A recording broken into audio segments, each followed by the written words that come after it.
बहुत सारे high profile अमीर लोग आपके पास आते हैं डाइट्स लेने के लिए। पहले फैट लॉस को एड्रेस करेंगे क्योंकि I feel it's the most general problem. 90% अगर आपको वेट लॉस करना है, avoid the obvious. Ice cream, cold drinks, papad एकदम खराब है, हम बिल्कुल विश्वास नहीं करते। थोड़ा बताइए सब्जी को कैसे पकाना चाहिए। आयरन की कढ़ाई ले लें, but not non stick. Non stick के मैं फेवर में नहीं। क्यों? बिकॉज इंडिया में सबसे पहले एक ही चीज मम्मी कहती है, पेट भर के खा बेटा। उसको हम डिस्टर्ब करते हैं, हम कहते हैं आप पेट भर के मत खाओ। बच्चों के लिए भी ये सबके लिए। मतलब अगर आप हर दिन ठूस के खा रहे हो तो आपके कैंसर होने के चांसेस बढ़ सकते हैं बाद में। भारत में सबसे कॉमन डाइट प्रॉब्लम ये है कि हम प्रोटीन कम खाते हैं। सबसे ज्यादा मांसाहारी हैं, उनके डाइट में इतनी प्रॉब्लम नहीं मिलती हमें, उनकी अलग टाइप की प्रॉब्लम मिलती है, वो ज्यादा खाते हैं। सारे वेजिटेरियन जो आपके पास आते हैं आपको उन्हें कहना पड़ता है कि प्लीज प्रोटीन खा लो। अभी ज्यादा प्रोटीन खाने लग गए हैं वेजिटेरियन भी। ज्यादा प्रोटीन क्या होता है? स्पेशली छोटे शहरों में ना लेडीज घर को छोड़ नहीं सकती अलग अलग रीजंस की वजह से, तो घर पे बैठ कर किस तरह की एक्सरसाइज कर सकते हैं।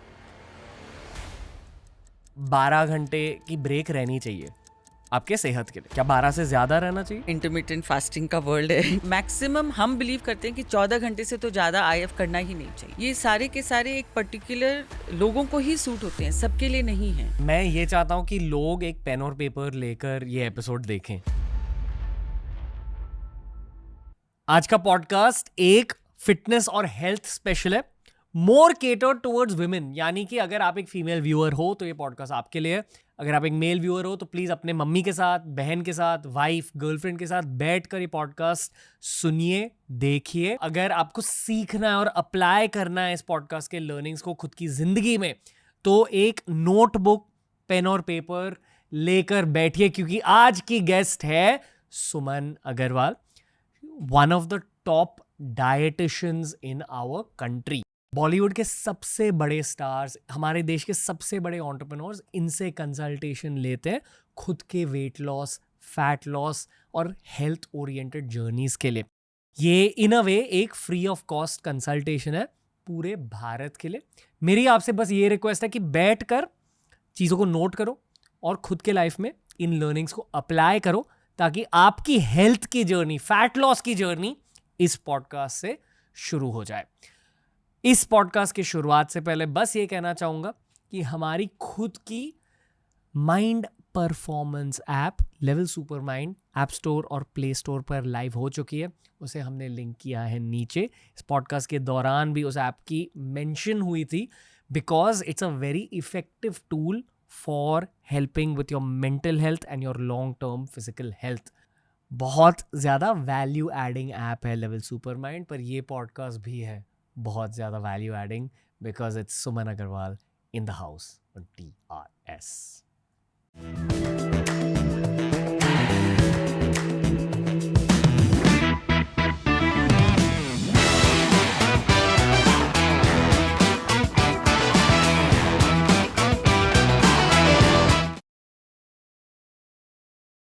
बहुत ही ज़्यादा स्पेशल और डिटेल्ड एपिसोड रहेगा आज का। प्लीज़ एक नोटबुक, एक पेन और पेपर साथ में लेकर इस एपिसोड को देखिए। आइडियली मम्मी के साथ बैठकर इस एपिसोड को देखिए, क्योंकि आज हम डाइट्स के बारे में बात करेंगे, carbs, fats, protein, fat loss, इन सारी चीज़ों को एड्रेस करेंगे बहुत झट से, बहुत डिटेल में, क्योंकि आज हमारे साथ है Suman ma'am. Suman ma'am, welcome to TRS।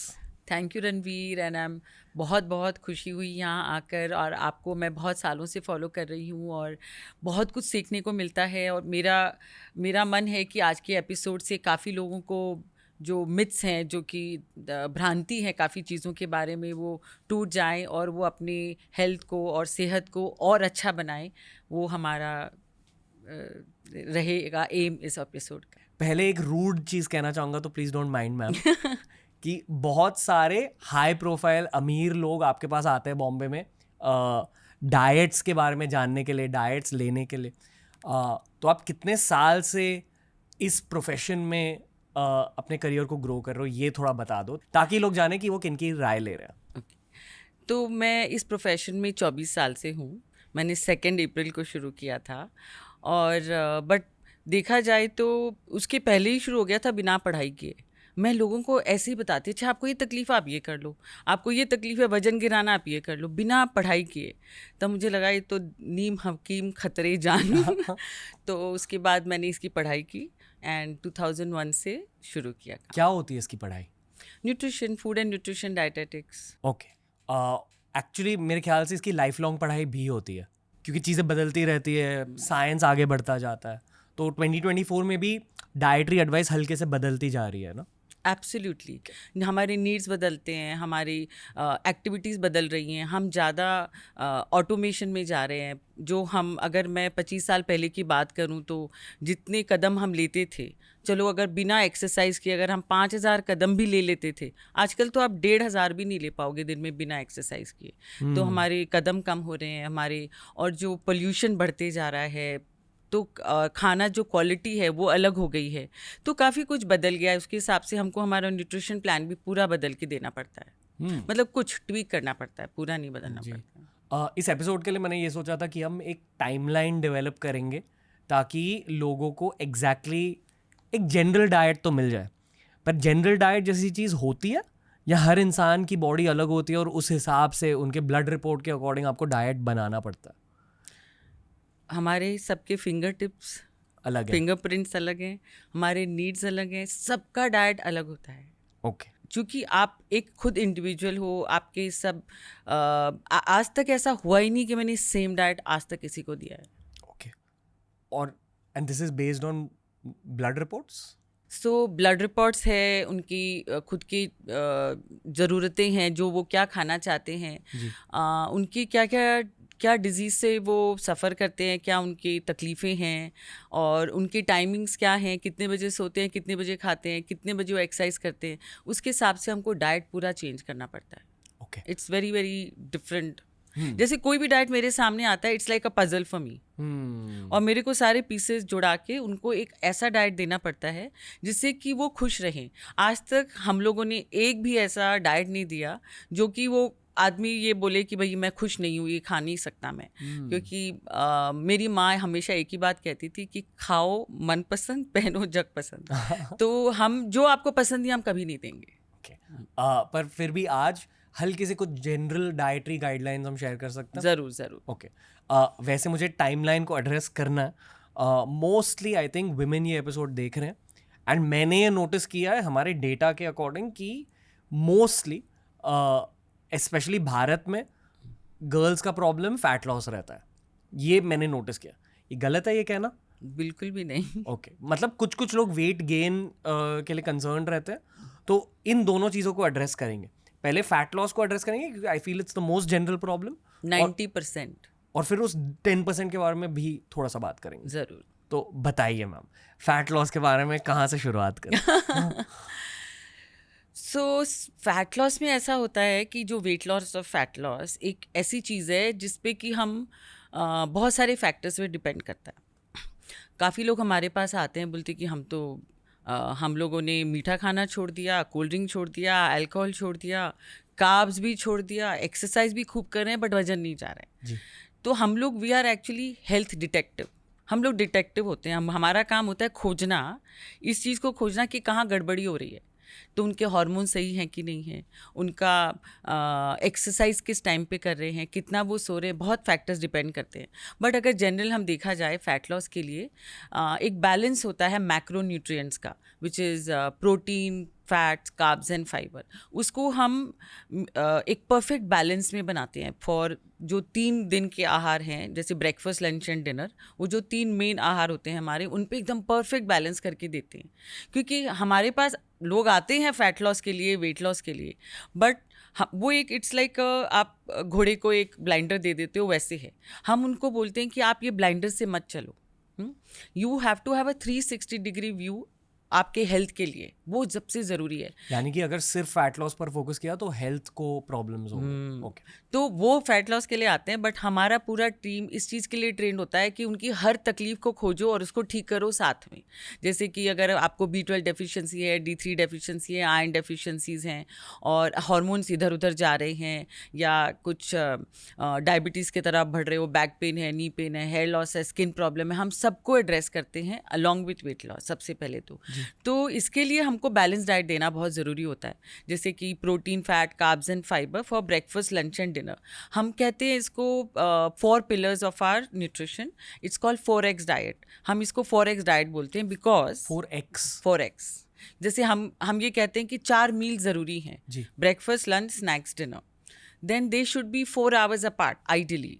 अगर आपने नाश्ता 9 बजे लिया तो आप लंच 1 बजे लें, शाम का नाश्ता 5 बजे और डिनर 9 बजे। सो ये जो 12 घंटे का गैप है, और आपको फास्टिंग करना है फॉर 12 आवर्स। रात के 9 से लेके सुबह के 9 बजे तक आपको फास्टिंग रहना है। ये सेहत के लिए अच्छा होता है। और ये मैं कुछ नया बता रही हूँ, सारी जिंदगी हम यही सुनते आए हैं जी, राइट। यही तो टाइम रहता है, क्योंकि पेट को एक ब्रेक मिल जाती है। पेट को ब्रेक भी नहीं, और हमारा जो शरीर है उसको रेगुलर रूप से न्यूट्रिशन मिलता है, और हम बिंज नहीं करते। अब जैसे कि आपने अगर लंच 1 बजे किया है और आप नाश्ता 5 बजे के बजे 6 या 6:30 बजे कर रहे हो, आपकी जो भूख है वो 6 बजे ख़त्म नहीं होगी इतना सा खा के जो आपने सोचा है। आप 7 बजे भी खाओगे, 8 बजे भी खाओगे, सोने के पहले भी कुछ खाओगे, 100%। वो मैंने खुद के पर भी एक्सपेरिमेंट करके देखा है। तो हमारा काम है 4 मील्स 4 आवर्स अपार्ट, एंड उसमें से 3 meals balance with protein, fat, carbs and fibre. ये हमारा एक 4X डाइट है जो कि हम सबको बताते हैं। उसमें एक बहुत इंपॉर्टेंट फैक्टर है जिसको हम सबको बताते हैं, कि मैंने एक किताब पढ़ी थी ओकिनावा के बारे में। इट्स एन आइलैंड जो कि जापान में है। तो वहाँ पे सबसे ज़्यादा नंबर ऑफ सेंटेनरियंस रहते हैं, जो कि 100 साल से ऊपर जिंदा रहते हैं। बट 100 साल से ऊपर मतलब इतनी ज़्यादा क्वांटिटी, बट क्वालिटी तो भी तो होनी चाहिए ना। उनकी quality of life is also very good. उनकी सेहत भी अच्छी रहती है। सेहत अच्छी रहती है, फील्ड्स में काम करते हैं, ब्रेन अच्छे से चलता है, सब कुछ मैनेज करते हैं। तो उसके ऊपर अमेरिका ने रिसर्च किया कि वहाँ पे ज़रूर कुछ एलेक्सिर होगा, अमृत होगा, जिसकी वजह से वो लोग 100 साल से ऊपर अच्छी ज़िंदगी जी रहे हैं। तो मैंने वो किताब पढ़ी, तो ऑफकोर्स मैंने देखा वो क्या खाते हैं, उनका आहार क्या था। मेरा काम ही है ये सबका आहार पूछना, आप क्या खाते हो और आपकी क्या तकलीफ है, तो मैं कोरिलेट करती हूँ। तो उनकी एक चीज़ है थ्योरी जो कि मुझे बहुत अच्छी लगी, जो कि मैंने खुद अपनाई, खुद ही नहीं अपनाई, अपने जो कुत्ते का नाम भी वही रख दिया, डॉग का। इट इज़ कॉल्ड हारा हाचीबू। सो हारा हाचीबू means you eat till you are 80 parts full. Okay, 80% आपका पेट भरना चाहिए। आपका 80%। जब आपको ऐसे एक और रोटी खाने की भूख हो या एक और छोटा बोल राइस खाने की भूख हो, आपको उसके पहले ही बंद कर देना है। उसका एक साइंटिफिक रीज़न है जो मैं बताऊंगी आपको। तो सबसे पहले आप समझे कि हम 80% जो खाते हैं उससे क्या क्या फ़ायदे होते हैं। हम अगर पेट भर के खाते हैं तो क्या होता है, इंडिया में सबसे पहले एक ही चीज़ मम्मी कहती हैं, राइट, पेट भर के खा बेटा, है कि नहीं। तो उसको हम डिस्टर्ब करते हैं, हम कहते हैं आप पेट भर के मत खाओ। बच्चों के लिए भी ये, सबके लिए। जब ठूस ठूस के खाना नहीं खिलाना है। उसके बाद हमको आदत हो जाती है कि जब तक हमारे स्टमक में वो सटाइटी लेवल तक हम नहीं खाते, तब तक एक घंटी नहीं बजती और हम खाते जाते हैं। सटाइटी लेवल को आप कैसे समझाओगे? संतुष्ट पेट की संतुष्टि। एकदम पेट भर के खाए, एकदम संतुष्ट हो गया, अब तो ऊपर तक आ रहा है, गले तक आ रहा है खाना, वो सब कहते हैं। तो हमको इसको ब्रेक करना, इसको हमको तोड़ना, इस धारणा को। क्योंकि क्या होता है कि जब हम अपने सटाइटी लेवल या संतुष्टि से भी ज़्यादा खाते हैं या उतना खाते हैं, तो खाना हमारे पेट में जाने के बाद उसमें होता क्या है, खाना जो है, जो भी आपने लंच खाया या दोपहर का खाना खाया या ब्रेकफास्ट खाया, तो वो 3 घंटे तक आपके पेट में पचता है, 3 घंटा रहेगा। और 3 घंटे में होता क्या है, काफ़ी गैस्ट्रिक जूसेस जाती हैं पेट में, सिक्रीट होती हैं, और हाइड्रोक्लोरिक एसिड सिक्रीट होता है जो बैक्टीरियाज को बर्न कर जलाता है या मारता है। तो अब ये इसकी तो जगह है नहीं, क्योंकि हम लोगों ने खाना पेट भर खा लिया। अब ये जो गैस्ट्रिक जूसेस जो और आती हैं वो 20% पेट भरने के लिए भरती हैं, इसकी वजह से स्टमक हमारा थोड़ा सा बड़ा हो जाता है जी। तो वो जो बड़ा स्टमक है, अगली बार खाने के टाइम पर वो आपको फिर से सटाइटी लेवल लाने के लिए उतना ही ज़्यादा खाना मांगेगा। इसी तरह से एक इंसान का वजन 25 साल के बाद में बढ़ते जाता है। 25 साल तक we are in growth spurt, हमारी ग्रोथ होता है हमारा 24 साल तक, चाहे लेडीज़ हो चाहे मेन हो, सबके एक ग्रोथ होती है 24 साल तक। तो उस वक्त तक ठीक, फिर भी ठीक है, बट उसके बाद में वो हमारा वजन बढ़ने लगता है, क्योंकि हमारा स्टमक साइज, क्योंकि स्टमक जो है एक फ्लेक्सिबल बैग जैसा होता है जी। ओके, तो वो हमेशा थोड़ा थोड़ा खाना मांगता है और हमारी भूख हमेशा बढ़ती जाती है। तो अब इसका तो एक प्रॉब्लम तो ये हो गया कि स्टमक की साइज़ बढ़ गई, आप ज़्यादा खाना खाते हो, वजन बढ़ता है। जब भी हम खाना खाते हैं तो हम अगर लिमिटेड रूप में खाते हैं, अल्पा आहार, सो उसको हम 80% वाली चीज़ को हम बोलते हैं अल्पा आहार। एक्चुअली जापान जाने की ज़रूरत ही नहीं थी, यहीं पर मौजूद था। मतलब हमारे संस्कृति में ऐसी चीज़ है। अल्पाहार कहते हैं उसको। काफ़ी योगी मुनि और काफ़ी जो ऋषि होते हैं वो अल्पाहार को बहुत मन से इस चीज़ को मानते हैं। तो हम जब खाना हमारी ज़रूरत के अनुरूप खाते हैं, ज़्यादा नहीं खाते हैं, तो हमारे शरीर में ऑक्सीडेंट्स भी कम पैदा होते हैं। तो जो ऑक्सीडेंट्स की वजह से हम जो बोलते हैं ना कि कैंसर सेल डेवलप होते हैं, एक्स्ट्रा ऑक्सीडेंट, तो हम इसकी वजह से एंटीऑक्सीडेंट लेते हैं उसको ठीक करने के लिए। It's all about that. मतलब अगर आप हर दिन ठूस के खा रहे हो तो आपके कैंसर होने के चांसेस बढ़ सकते हैं बाद में। नहीं, सो ज़्यादा हम खाते हैं तो ऑक्सीडेंट्स ज़्यादा डेवलप होते हैं विच जी। Can cause other problems. सबसे पहले तो वेट गेन की वजह से आर्टरीज में प्लाक फॉर्म हो जाते हैं, जो गंदगी जिससे कि हार्ट अटैक वगैरह आते हैं। उसके बाद लिवर फैटी हो जाता है। उसके बाद इंसुलिन रेजिस्टेंस हो जाता है, आपकी बॉडी ग्लूकोज को ठीक से मेटाबोलाइज नहीं कर पाती है, तो एक वो प्रॉब्लम हो जाती है। तो काफ़ी प्रॉब्लम्स होती हैं। वजन बढ़ने की वजह से नी पेन हो जाता है, बैक पेन हो जाता है, पेट पे वजन बढ़ने की वजह से। तो everything is related to that. तो इसी को हम डिस्टर्ब करना चाहते हैं। तो इसमें मैं आपको एक कहानी बताऊंगी। मैं एक मेरी बहन है, उनके दादा ससुर से मिली, तो मैंने देखा कि वो 85 की उम्र तक खुद जाके सब्जी खरीद के लाते थे, एकदम फिट थे, दुबले पतले। मैंने कहा दादाजी आपकी सेहत का राज क्या है? उन्होंने बताया मुझे मारवाड़ी में, बट मैं हिंदी में बोलती हूँ कि मैं अपनी भूख से कम खाता हूँ, रोज़ व्यायाम करता हूँ और रोज़ घूमने जाता हूँ। मारवाड़ी में भी कह दो। तो मैं मेरा भूख से कम खाऊं और रोज़ घूमने जाऊं और रोज़ मैं व्यायाम करूं। तो उन्होंने ये बताया। तो इमेजिन एक छोटी सी चीज़ है और इसको ही हम भूल जाते हैं, और हम जो बोलते हैं ना कि ग्रीड जी। उसको लेके हम खाते जाते हैं, पसंद आई ये चीज़, बस इसको खाते जाओ। इस चीज़ को अगर हम भूल जाएं, 80 और 20 को ध्यान रखें, तो दैट इज़ द 4x। ये जो हमारी थ्योरी है, इट इज़ 4x। मैं ये चाहता हूँ कि लोग एक पेन और पेपर लेकर ये एपिसोड देखें। तो आपने 2 की पॉइंट्स बताए। अब पहले वो अल्पा आहार। यस, अल्पाहार। मतलब तो 80% पेट फुल रहना चाहिए, उससे ज़्यादा नहीं। ठूसना नहीं चाहिए खाना। दूसरा फैक्टर ये है कि 12 घंटे की ब्रेक रहनी चाहिए आपके सेहत के लिए। क्या 12 से ज़्यादा रहना चाहिए? अभी आपको पता है इंटरमिटेंट फास्टिंग का वर्ल्ड है, टाइम है जी। तो हम 12 घंटा से मैक्सिमम 13 घंटे पे जा सकते हैं। उससे ज़्यादा हम मसल लॉस करते हैं, एसिडिटी बढ़ती है, इरिटेशन बढ़ता है और भूख ज़्यादा लग जाती है। तो हम 12 घंटा ही मानते हैं। अच्छा, ये 16 घंटे का लॉजिक कहाँ से आया था?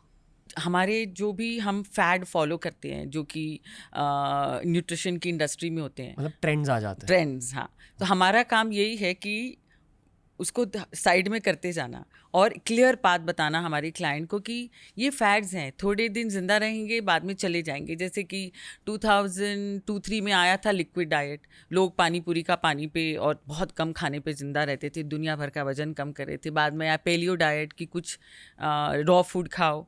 उसके बाद आया intermittent fasting, then keto diet. तो इन सब में ये जितने भी डाइट थ्योरीज हैं, ये सारे के सारे एक पर्टिकुलर लोगों को ही सूट होते हैं, सबके लिए नहीं है। हर इंसान की बॉडी अलग होती है। एग्जैक्टली। तो हम इसको अब जैसे कि सब इंटरमिटेंट फास्टिंग लेके सब उसी पे वजन कम कर रहे हैं, बट मैंने कितने जनों को देखा है वापस आ रहे हैं हमारे पास, वजन बढ़ गया है और हेल्थ इश्यूज हो गई है, स्किन प्रॉब्लम हो गई है, मसल लॉस हो गया है, फैट बढ़ रहा है उनका। तो ये सब हम काफ़ी देखते हैं हमारे करियर में। तो हम उनको बताते हैं कि आप फैट्स पे मत जाओ, आप 12 घंटे की फास्टिंग रखो। जैसे मैं आपको बताती हूँ कि अभी आईएफ के बारे में आया था न्यूज़ में कि हार्ट पे इफ़ेक्ट होता है, तो मुझे विश्वास नहीं हुआ कि आईएफ हार्ट पे कैसे इफ़ेक्ट करेगा। तो एक केस आया मेरे पास रियाद से, फ्रॉम सऊदी अरेबिया। वो इंडियन था और उसके हार्ट पे इतना बुरा असर आया आईएफ की वजह से कि अभी इरिवर्सिबल डैमेज हो गया उसका, क्योंकि वो काम कर रहा था 16 घंटे, 8 घंटे भी नहीं सोता था और खाना खाता था केवल 8 घंटे। इतना इम्बैलेंस हो गया उसकी लाइफ में कि उसके हार्ट पे असर आ गया। तो इतना, जैसे कि इस पे जब इन्होंने आई डोंट नो विच वेबसाइट, कौन सी वेबसाइट ने या कौन से न्यूज़ चैनल पे आया ये, किंतु इसके वजह से काफ़ी लोगों को प्रॉब्लम हो रही है। हम तो पूरे टाइम देखते हैं आईएफ की वजह से क्या क्या प्रॉब्लम्स हो रही है, बट ऐसा नहीं है कि ये सबको सूटेबल नहीं है। कुछ लोगों को सूटेबल हो सकता है, जी, डजंट सूट मी, और मैं प्रमोट नहीं करती, बट कोई मेरे पास आईएफ लेके आता है कि मुझे यही फॉलो करना है, तो हम उसको डाइट अच्छा और हेल्दी बना के दे देते हैं। वो हमारा जॉब होता है। और हम मैक्सिमम हम बिलीव करते हैं कि 14 घंटे से तो ज़्यादा आईएफ करना ही नहीं चाहिए। मेरा लॉजिक है कि हर इंसान की बॉडी अलग है, तो आपको 22 साल की उम्र के बाद ही हल्के से कुछ ग्राउंड रूल्स फॉलो करने चाहिए डाइट के लिए, पर हल्के से छोटी मोटी एक्सपेरिमेंट्स करनी चाहिए ताकि आपको खुद के बॉडी के बारे में थोड़ा सा पता चले। एग्जैक्टली। इस खाने की वजह से मेरी बॉडी में क्या हो रहा है और इस डाइट की वजह से मेरी बॉडी में क्या हो रहा है। फेयर सर, और एक मैं आपको बताना चाहूँगी, जो हमारा 4 आवर्स का लॉजिक है, उसमें ये मैं नहीं कहती हूँ कि आप 4 घंटे के बाद ही खाएं। 4 आवर्स तक आपको फास्टिंग ही रहना है। उसमें फिलर्स हैं। फिलर्स में कोकोनट वाटर ले लीजिए, बटर मिल्क ले लीजिए, विच इज़ अनाज नहीं होता, वो हम खा सकते हैं। कोकोनट वाटर, छाछ, फ्रूट, सैलड, सूप, जो भी नॉन अनाज आइटम है, टी, कॉफ़ी, हम वो ले सकते हैं। जैसे आपने 9 बजे नाश्ता किया, 1 बजे के लिए ज़रूरी नहीं आप इंतज़ार करो, आप 11 बजे कुछ चाय कॉफ़ी ले लो। पर उसके साथ कुछ खाना नहीं है, उसके साथ कुरमुरा नहीं खाना, बिस्किट नहीं खाना, ये सब नहीं खाना, सिर्फ लिक्विड चीज़ है। लिक्विड। और साथ में नट्स ले सकते हैं। Nuts are okay, 2-3 pieces. Fruits are okay, कौन से? Salads are okay. कोई भी फ्रूट्स, कोई भी सैलड्स बना के ले सकते हैं, जो अनाज नहीं होता। अनाज क्या होता है, जो कि हमको मिलता है, जिसको 3 घंटे से ज़्यादा लगते हैं, 2 से 3 घंटे से ज़्यादा लगते हैं डाइजेशन में। जी जी। तो अगर आपने 2 घंटे पे ही खा लिया, तो आप आधा फूड डाइजेस्ट हो गया, उस पर और खाना आ गया, तो गैस और एसिडिटी बढ़ जाती है, पित्त और वायु, तो इसकी शिकायत बढ़ जाती है, खाना प्यूटिफाइड हो जाता है। तो इसकी वजह से हम कहते हैं मिनिमम 3 घंटा, जैसे आपने 9 बजे खाया तो 12 बजे भी आप खा सकते हो। मिनिमम 3 आवर्स, मैक्सिमम 4 आवर्स का गैप रहना चाहिए। तो 3 घंटे जिससे कि एसिडिटी, गैस नहीं हो, खाना ठीक से डाइजेस्ट हो। 4 घंटा इसलिए कि 4 घंटे को क्रॉस करते ही एक हमारी बॉडी में ग्रेलिन लेवल होता है। ग्रेलिन मतलब उसका मुझे भूख वाली हार्मोन। भूख वाली लेवल हाँ, जितनी भूख आपको लगती है, हाँ, वो ट्रिगर हो जाती है। और वो एक बार ट्रिगर होती है तो वो शांति नहीं होती थोड़े लंबे टाइम तक। वो हमारा काम यही होता है कि ग्रेलिन लेवल को एक्साइट नहीं करना, उसको रिलीज़ नहीं करना। बोलते हैं ना कि शेर होता है हमारे उसमें भूख के रूप में, तो उसको रिलीज़ नहीं करना चाहिए हमको। और हमको उसका लेवल उसका बढ़ने के पहले ही हमको खाना खा लेना चाहिए, 4 घंटे के अंदर ही। ओके। फिर से बहुत सारे पॉइंट्स थोड़े से ब्रेक डाउन हाँ, करने हैं। ऑडियंस को ये रिमाइंड करूंगा कि प्लीज़ लिखते जाओ चीज़ें। कुछ कोर रूल्स हैं, उन्हें भी याद रखो। जो आपने कहा कि 4 मेन मील्स होने चाहिए, उनके बीच अगर आपको कुछ फिलर लेना है तो कोकोनट वाटर ले लो, चाय कॉफ़ी ले लो, छाछ ले लो। अगर ज़्यादा भूख लग रही है तो कुछ फाइबर वाली चीज़, सैलड, सूप। पर पता फिर लोग ना 4 बार फ्रूट खाएंगे और वजन बढ़ेगा। मैं मानता हूँ कि जितना हो सके सब्जियां ज्यादा खानी चाहिए, दिन में 1 बार फ्रूट खाना चाहिए। अरे वाह, I also believe. Correct, 1 bar fruit खा लो, बहुत फ्रक्टोज है, इतना शुगर है फ्रूट में। कितनी सारी चीजों को ब्रेक डाउन करना आज। पर एनीवे, तो 4 मील्स 4 आवर्स अपार्ट जी। Protein, fat, carbs and fibre का बैलेंस होना चाहिए। 3 स्पेशली 3 आहार में, सुबह के नाश्ता, दोपहर का खाना और रात के खाने में, इन तीनों का बैलेंस होना चाहिए। अब जैसे मैं आपको 2 ब्रेकफास्ट के ऑप्शन बताती हूँ, आप बोलो कौन सा बैलेंस है, कौन सा नहीं है। अभी कोई बोलेंगे कि ऑरेंज जूस और पोहा बैलेंस है कि नहीं है? नहीं है। Exactly, carbs and carbs. But poha के साथ में दूध ले लिया, दही ले लिया तो बैलेंस है, क्योंकि प्रोटीन आ जाता है, प्रोटीन आ जाता है, फैट भी आ जाता है। दही में फैट भी होता है, पोहा या उपमा में भी फैट होता है, थोड़ा इसमें सब्जी जाती है तो फाइबर भी आ जाता है। इस तरह का बैलेंस बनाना है हमको। भारत में सबसे कॉमन डाइट प्रॉब्लम ये है कि हम प्रोटीन कम खाते हैं, सबसे ज़्यादा, मतलब पूरे देश में। जो नॉन वेजिटेरियन जो हैं, जो मांसाहारी हैं, उनके डाइट में इतनी प्रॉब्लम नहीं मिलती हमें। उनकी अलग टाइप की प्रॉब्लम मिलती है, वो ज़्यादा खाते हैं, और जो वेजिटेरियन हैं वो तो हर जन को हम लोग को बैलेंस करके देना पड़ता है। सारे वेजिटेरियन जो आपके पास आते हैं आपको उन्हें कहना पड़ता है कि प्लीज प्रोटीन खा लो? 60 to 70%। आजकल थोड़ी जागरूकता हो गई है, प्रोटीन को बल्कि अभी ज़्यादा प्रोटीन खाने लग गए हैं वेजिटेरियन भी, काफ़ी कुछ क्लास ऐसा है। लेके ज्यादा प्रोटीन क्या होता है? जैसे कि वो बोलेंगे हाँ मुझे कार्ब्स नहीं खाना है, मैं सुबह चिल्ला ही खाऊंगे, ओके ओके। ठीक है, और डिनर पे हम केवल पनीर और वेजिटेबल्स ही खाएंगे, प्रोटीन एंड वेजिटेबल्स। तो इस तरह के भी लोग आते हैं। अब उनको ये लगता है कि दाल में क्या कार्ब्स नहीं होते। इनफैक्ट ये मैं ब्रेक करना चाहूँगी, जो भी पल्सेस हैं it is a second class protein, और उसमें जो कार्बोहाइड्रेट होते हैं वो प्रोटीन से डबल होते हैं। जैसे आप अगर आपने दाल खा लिया बहुत ज्यादा कार्ब्स भी मिलेंगे उस दाल से। बहुत कार्ब्स ही मिलते हैं। ओके। तो बट इस तरह का ट्रेंड चल रहा है, बट मोस्टली मैंने देखा है कि प्रोटीन कम ही होता है लोगों के डाइट। पहले हम non veg good sources of protein list करेंगे और फिर वेज ऑप्शंस भी दे दो ताकि लोग उस खुद का डाइट चार्ट बना सके at least to some degree. Yes, non veg में चिकन, फिश, अंडे। या सो वाइट मीट बेटर होता है, which is chicken and fish, और अंडा that is non vegetarian. And उसमें चिकन में आप लीन मीट ले लो, जो कि फ़ैट कम होता है। फिश भी जो लो फैट वाले होते हैं वो ले लो, तो ये चिकन फिश हो गया। एंड अंडे में अगर किसी को कोलेस्ट्रॉल की शिकायत है, ऐसा नहीं है कि योक से बढ़ता ही है कोलेस्ट्रॉल, काफ़ी लोगों का बढ़ता है, काफ़ी लोगों का नहीं बढ़ता है। एक योक लिया हुआ अच्छा है जी। तो वो हो गया अंडा। एंड या 3 सोर्सेज हम सबको देते हैं। कोई हमसे रेड मीट मांगता है तो हम बोलते हैं कि आप सप्ताह में 1 बार ले लो, उससे ज़्यादा नहीं। ओके। और वेज?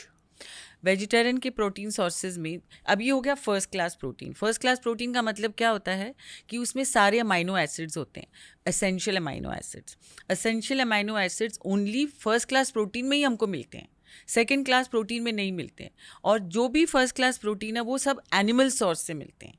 तो जैसे कि अंडा हो गया, चिकन हो गया, फिश हो गया, या दूध, दही, पनीर, चीज़, ये सारा हो गया first class protein from animal source but vegetarian. जी। ठीक है, तो अभी तो आप वेजिटेरियन, सबसे पहले तो फर्स्ट क्लास प्रोटीन उनके पास एक ही ऑप्शन है, एवरीथिंग इज मिल्क बेस्ड। ठीक है, नाउ उनके पास second option of protein is only pulses, और कुछ नहीं है। पल्सेस फैमिली जैसे कि मूंग दाल, चना दाल, सोयाबीन, मसूर दाल, छोले, राजमा, बेसन का आटा, ये सारे के सारे पल्सेस हैं, सेकेंड क्लास प्रोटीन होते हैं। इनको सेकेंड क्लास क्यों बोलते हैं? क्योंकि इनमें all the essential amino acids नहीं मिलते हैं हमको।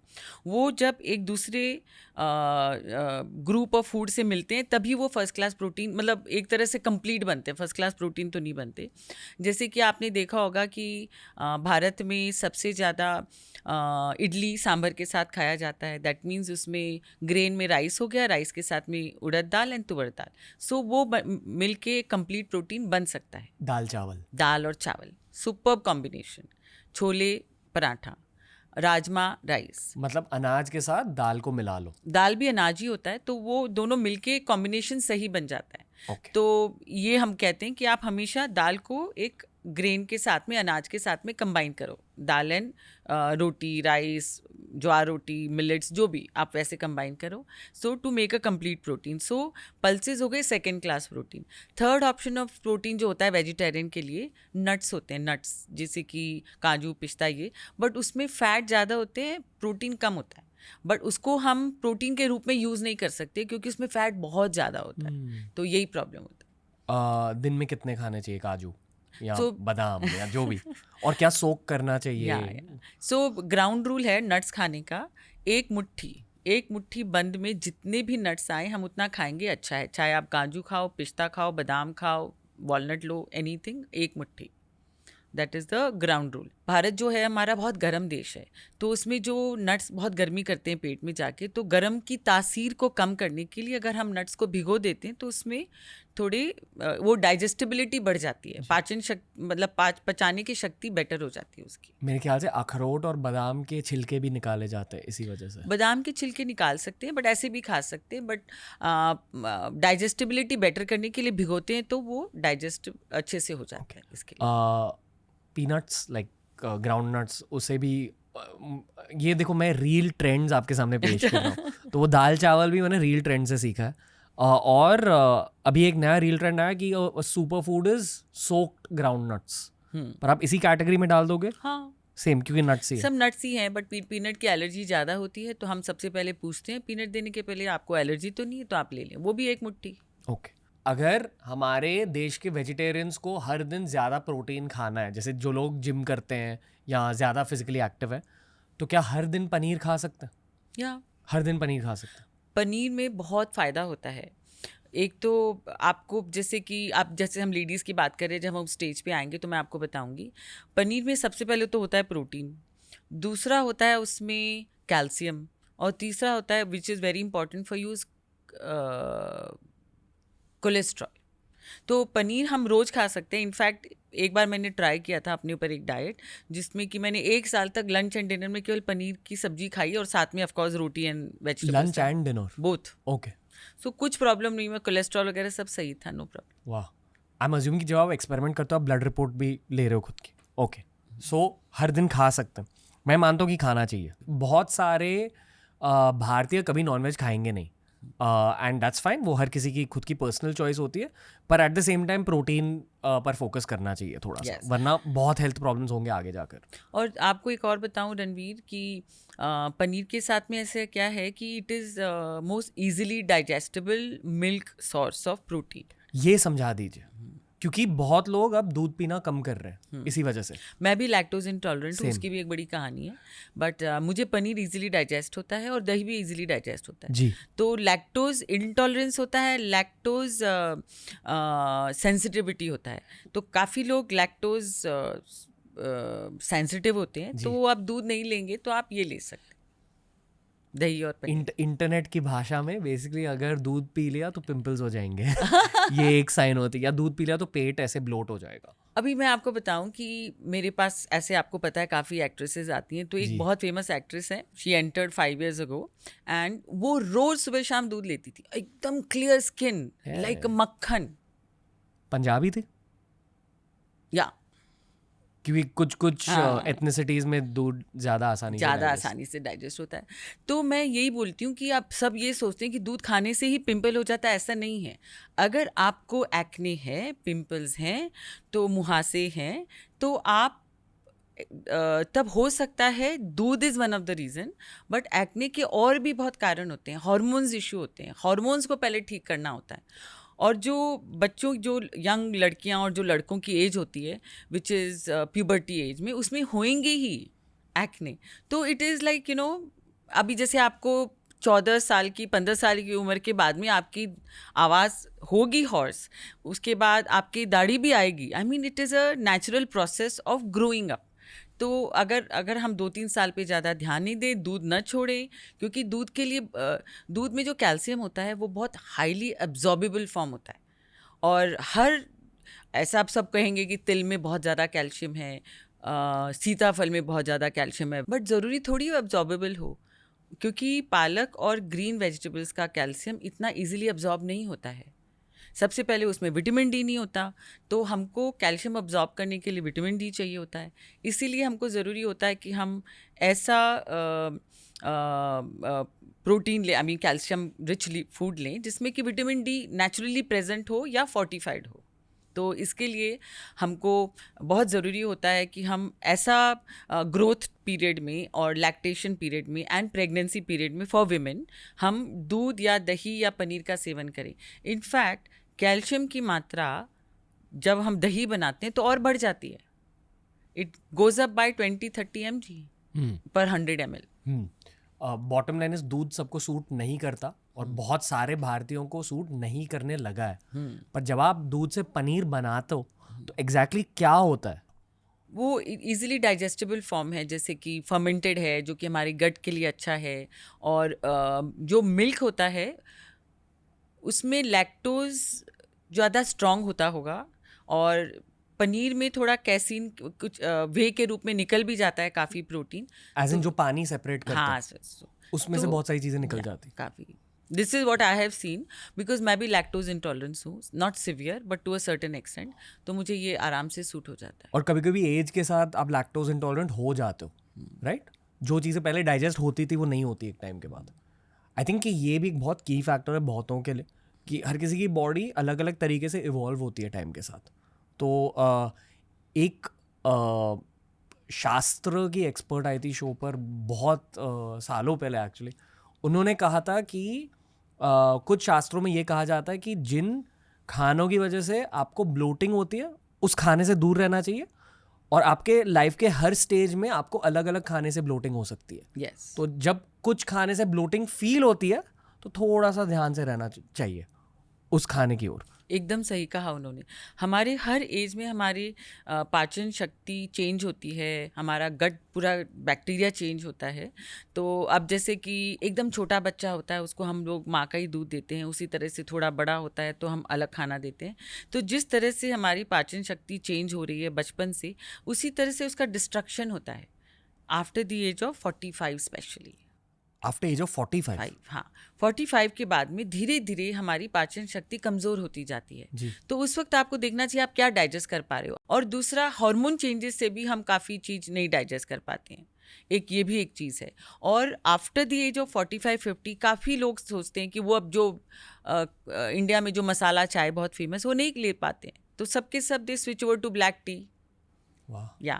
या जो सर्विस टी जो बोलते हैं, ये दूध की वजह से. दूध की वजह से दूध नहीं डाइजेस्ट होता है काफ़ी लोगों को. दूध के बदले आप सब्स्टिट्यूट मिल्क्स रेकमेंड करते हो लोगों को? सो दूध नहीं लेना है तो आप नहीं, अगर आपको चाय का कोई भी अगर एसिडिटी लेके आता है तो हम सबसे पहले बोलते हैं आप मिक्स चाय या दूध वाली कॉफ़ी बंद करो.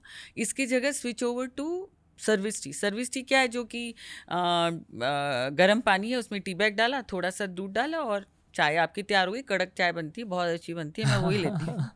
And they don't mind. सबसे पहले तो उनको मैं अपने क्लिनिक में दे देती हूँ कि पहले आप ट्राई कर लो, आपको पसंद आएगी, बट आपको चाय छोड़नी पड़ेगी और आपको एसिडिटी से दूर रहना है. तो एक तो ये तरीका है. दूसरा, लैक्टोज फ्री मिल्क भी मिलता है बाज़ार में. और तीसरा, मैंने देखा है कि अगर हम फैट फ्री दूध से हमारा मसाला चाय बनाए तो वो थोड़ा डाइजेस्ट बेटर होता है. फैट फ्री दूध विच इज़ नेस्ले का, ब्रिटानिया का टेट्रा पैक मिलता है. That is more digestible than full fat milk. वो मैंने खुद का एक्सपीरियंस है. ओके. ये थोड़ा सा एनालिटिकल सवाल है अब जो मैं पूछने वाला हूँ. उस बॉलीवुड एक्ट्रेस का नाम बता. बहुत सारे जन है, किसका बताऊं. ओके. उसका नाम मत बताना, पर नहीं बता देती हूँ, दैट्स ओके. अनन्या पांडे, उनका मुझे बताया था. She had come only for a health reason and उनकी स्किन बहुत अच्छी है पर. एग्जैक्टली. एंड वो जनरली बहुत हेल्दी है. बहुत. जनरली जो बॉलीवुड वाले लोग आते हैं वो किन रीजंस की वजह से आते हैं? मेनली फैट लॉस या हेल्थ? सो जैसे कि एक एक्ट्रेस आई थी हमारे पास आज से 10-12 साल पहले जी. वो उनकी तबीयत ठीक नहीं थी और वो उनके पास बहुत प्रेशर था कि हमको एक रोल मिलने वाला है, हमको वेट लॉस करना है, और उसकी वजह से वो कुछ नहीं खा रहे थे. तो ये लोग आते हैं हमारे पास बहुत कम खाना खाते हुए, स्पेशली दैट एक्ट्रेस. कितना कम? बहुत कम. इतना कम कि आप सोच नहीं सकते. खाली ब्लैक कॉफ़ी पे जिंदा रहते थे. हाँ. पर कैसे? तो उनका हम लोगों ने इनफैक्ट बहुत अच्छा डाइट बनाया और 3-4 बार जो हमारी थ्योरी है 4X की वो अप्लाई करी. और उनके शूट के टाइमिंग के हिसाब से हम लोगों ने उनको खाना बताया. रात का भी जैसे लेट नाइट शूट होती है उसके हिसाब से भी. आप विश्वास नहीं करोगे रणवीर, उन्होंने 5 kg वजन गिराया और मतलब उनका फेंट होना बंद हो गया सेट्स पे. It was very good. बहुत अच्छा रहा उनके लिए. Of course, faint. I mean, she is really a very famous actress. Very famous. Okay. सिर्फ वजन घटाने के लिए? वजन के लिए आए थे and to change their lifestyle, because उनको ये नहीं पता होता कि हमको क्या खाना चाहिए और किस खाने से दूर रहना चाहिए. कन्फ्यूजन है ना, इतना ज़्यादा इंटरनेट पे नॉलेज है, समझ नहीं आता क्या रखें और क्या फेंकें. You know that is why. और जो मेल एक्टर्स आते हैं वो आते हैं बिकॉज उनको बॉडी बिल्डिंग करनी होती है, और तो उनका गोल होता है कि मसल बढ़ाना है और फैट कम करना है और वेट भी कम करना है. तो उनकी डाइटरी नीड्स एकदम अलग होती हैं. ज़्यादा प्रोटीन होता है तो उनका कार्बोहाइड्रेट्स कम होते हैं, प्रोटीन काफ़ी ज़्यादा होते हैं. उनको हम लोग क्लोज मॉनिटरिंग करते हैं, उनकी एक्सरसाइज टाइमिंग का बहुत अच्छा वो करते हैं. बहुत अच्छा रिजल्ट आता है सब. ओके. वुमेन की बॉडी थोड़ी अलग होती है ना, नीड्स अलग होते हैं, ये मैंने जाना है. एक्चुअली बॉयज़ की बॉडीज़ बहुत सिंपल होती हैं. कोई भी औरत होती है उसकी बॉडी में बहुत ज़्यादा चेंजेस आते हैं जो कि मेन में नहीं आते हैं. आई फील कि अगर किसी के बॉडी में वो एबिलिटी टू प्रोड्यूस लाइफ होती है, वो एक बहुत कॉम्प्लेक्स सिस्टम है. एग्जैक्टली. और उस कॉम्प्लेक्स सिस्टम का ख्याल रखना होता है. बट अगेन वो टाइमलाइन बाद में आएगी पॉडकास्ट में. अब ये थोड़ा सा वेट लॉस का लूप खत्म करते हैं। यस तो वो अभी ये हो गया, एक तो जी। फॉरेक्स हो गया, जी सेकंड फॉरेक्स में वो 80-20 बहुत ज़्यादा ज़रूरी है, अल्पाहार। उसके बाद होता है नींद। एक्चुअली जो नींद होती है that is the foundation of your holistic wellness, जो कि अगर उस फाउंडेशन को हमने ने हिला दिया तो सब कुछ ऑल एवरीथिंग फॉल्स। कितना सोना चाहिए? 8 घंटे। 8 घंटे, और वो भी no quality compromise, quality sleep. रात को फोन वोन देख कर नहीं सोना चाहिए। ये this is what I wear to track sleep, ये एक पूरा लंबा टॉपिक हो सकता आई है स्लीप। नो, मैं 4 साल से पहन रही हूँ। अच्छा, ये एक्चुअली मेरे लिए ओसीडी हो गया। पता चलता है कि आपकी बॉडी कितनी रेस्टेड है। ये मुझे बताती है कि कितनी डीप स्लीप हुई, कितनी आरईएम स्लीप हुई, आरईएम की कितनी स्टेजेस में हुई, और मेरा हार्ट रेट क्या था रात को, एचआरवी जो कि हार्ट रेट वेरिएबिलिटी होता है वो क्या था, मेरे दिन भर में स्टेप्स कितने थे, मेरा ऑक्सीजन लेवल कितना है, और एवरीथिंग। आई मीन इस स्लीप के टॉपिक को टैकल करने के लिए कुछ पॉइंट्स दे दूंगा मैं ma'am, and please add to it. I feel कि फ़ोन नहीं देखना चाहिए सोने के 1-2 घंटे पहले। मेलाटोनिन डिस्टर्ब होता है। आपका कमरा एकदम डार्क होना चाहिए, पूरा अंधेरा होना चाहिए, जितना ज़्यादा अंधेरा उतना ज़्यादा अच्छा है। थर्ड, सुबह उठते ही आपको बाहर जाना चाहिए, सूरज को देखना चाहिए, आपके सर्केडियन रिदम सेट हो जाता है। चौथा, आई थिंक सोने से 2 घंटे पहले आपको खाना नहीं खाना चाहिए, एटलीस्ट मुझे बहुत ज़्यादा हेल्प हुआ है। परफेक्ट। पांचवा, आई वुड से कि कुछ शांत करना चाहिए उन 2 घंटों के लिए, जैसे TRS पॉडकास्ट सुनना चाहिए। सच में आई फील कि लोग पॉडकास्ट देखते नहीं, हैं, मैं सुनती हूँ। लोगों को सुनना चाहिए। So instead of going to YouTube, जो स्पॉटिफाई पे है आपका, बहुत अच्छा है, बहुत अच्छा तरीका है। एंड मैंने लेवल भी डाउनलोड किया है by the way। अरे थैंक यू, बहुत बहुत अच्छा लगा। Thank you. उस ऐप को हमने इसी वजह से बनाया। एक्चुअली हमने खुद के लिए ऐप डेवलप करी थी कि यार अदर देन पॉडकास्ट मैं क्या कर सकता हूँ रात को। तो आई फील कि जिन लोगों को सोने में तकलीफ होती है, अगर एक्चुअली एक मेडिटेशन की हैबिट स्टार्ट करी रात को तो दिमाग बहुत शांत हो जाता है। मतलब मेडिटेशन करते हुए आपको नींद आ जाएगी। एग्जैक्टली। पर लोग वो 15 मिनट 20 मिनट की चांटिंग या जाप या ब्रीदिंग एक्सरसाइज करते नहीं। तो दैट्स वो एक हैबिट कर ले, बहुत सारे स्लीप प्रॉब्लम्स फिक्स हो सकता है। आपको मैं बताऊं रणवीर, जो नींद की जो शिकायत है इतनी बड़ी है। अगर मैं दिन में 50 लोगों को देखती हूँ, उसमें से 40 दैट मीन्स 80% लोग आते हैं नींद की शिकायत लेके। मतलब नींद उनकी हो नहीं रही ढंग से। कैन यू इमेजिन, इतना ज़्यादा बढ़ गया है। इसका root cause actually overthinking ही है ना? नहीं, कुछ रैंडम नहीं, because the phone accessibility, WhatsApp, always एक ये है ना, एक ऑब्सेशन हो गया है phone रीले का। देखते जाओ, या तो रीले देखते जाओ, एकदम सीधा स्लाइड करते जाओ। एंड कनेक्टिविटी, और मतलब OTT प्लेटफॉर्म्स में जो इजीली आपको एपिसोड्स मिल जाते हैं, एंड उसके बाद बिंज। मेरे ख्याल से नेटफ्लिक्स के CEO ने कहा था कि उनका सबसे बड़ा राइवल लोगों की नींद है। एग्जैक्टली। ये इतनी अच्छी बिजनेस स्टेटमेंट है पर इतनी खराब लाइफस्टाइल स्टेटमेंट है। तो एक अभी हम जाएं इसके बारे में कि सबसे ज़रूरी है of course forex, and second is sleep, and third is exercise. अब मैं इस चीज़ में विश्वास ही नहीं रखती कि आप वेट लॉस कर रहे हो बट आप बिना एक्सरसाइज के वेट लॉस कर रहे हो, क्योंकि आपका वेट लॉस हो रहा है बट उसमें आपका 50% मसल लॉस हो रहा है। इसका मतलब जब आप डाइट बंद करोगे तो आप जो 1800 कैलोरी में आप अगर अपना वेट मेंटेन कर रहे थे वो 1600 पहुंच जाएगा। दैट मीन्स आपको कम खाना मिलेगा। मसल लॉस हमको चाहिए नहीं, बिकॉज हम जो कैलोरी बर्न करते हैं मसल के जरिए से करते हैं। तो अगर मसल कम हो गया तो कैलोरी बर्न कम हो गया, इसका मतलब आप जितनी कैलोरी खा रहे हो ज़्यादा खाओगे तो वजन बढ़ेगा। It's very simple maths. तो exercise is the third pillar, forex, sleep, exercise. Exercise का मतलब वॉकिंग नहीं है। हाँ, सो जैसे कि डाइट में भी कॉम्बिनेशन होता है, protein, fat, carbs and fibre, इसी तरह से एक्सरसाइज में भी कॉम्बिनेशन होता है। लोग भूल जाते हैं, वेट कम करना है तो रोज़ जिम जाके, जैसे कितने लोग आते हैं, मैं वेट ट्रेनिंग कर रहा हूँ वीक में 3 दिन, बाकी के 3 दिन मैं योगा कर रहा हूँ, और शाम को मैं गेम्स खेल रहा हूँ, और बाकी के 3 दिन मैं स्विमिंग कर रहा हूँ।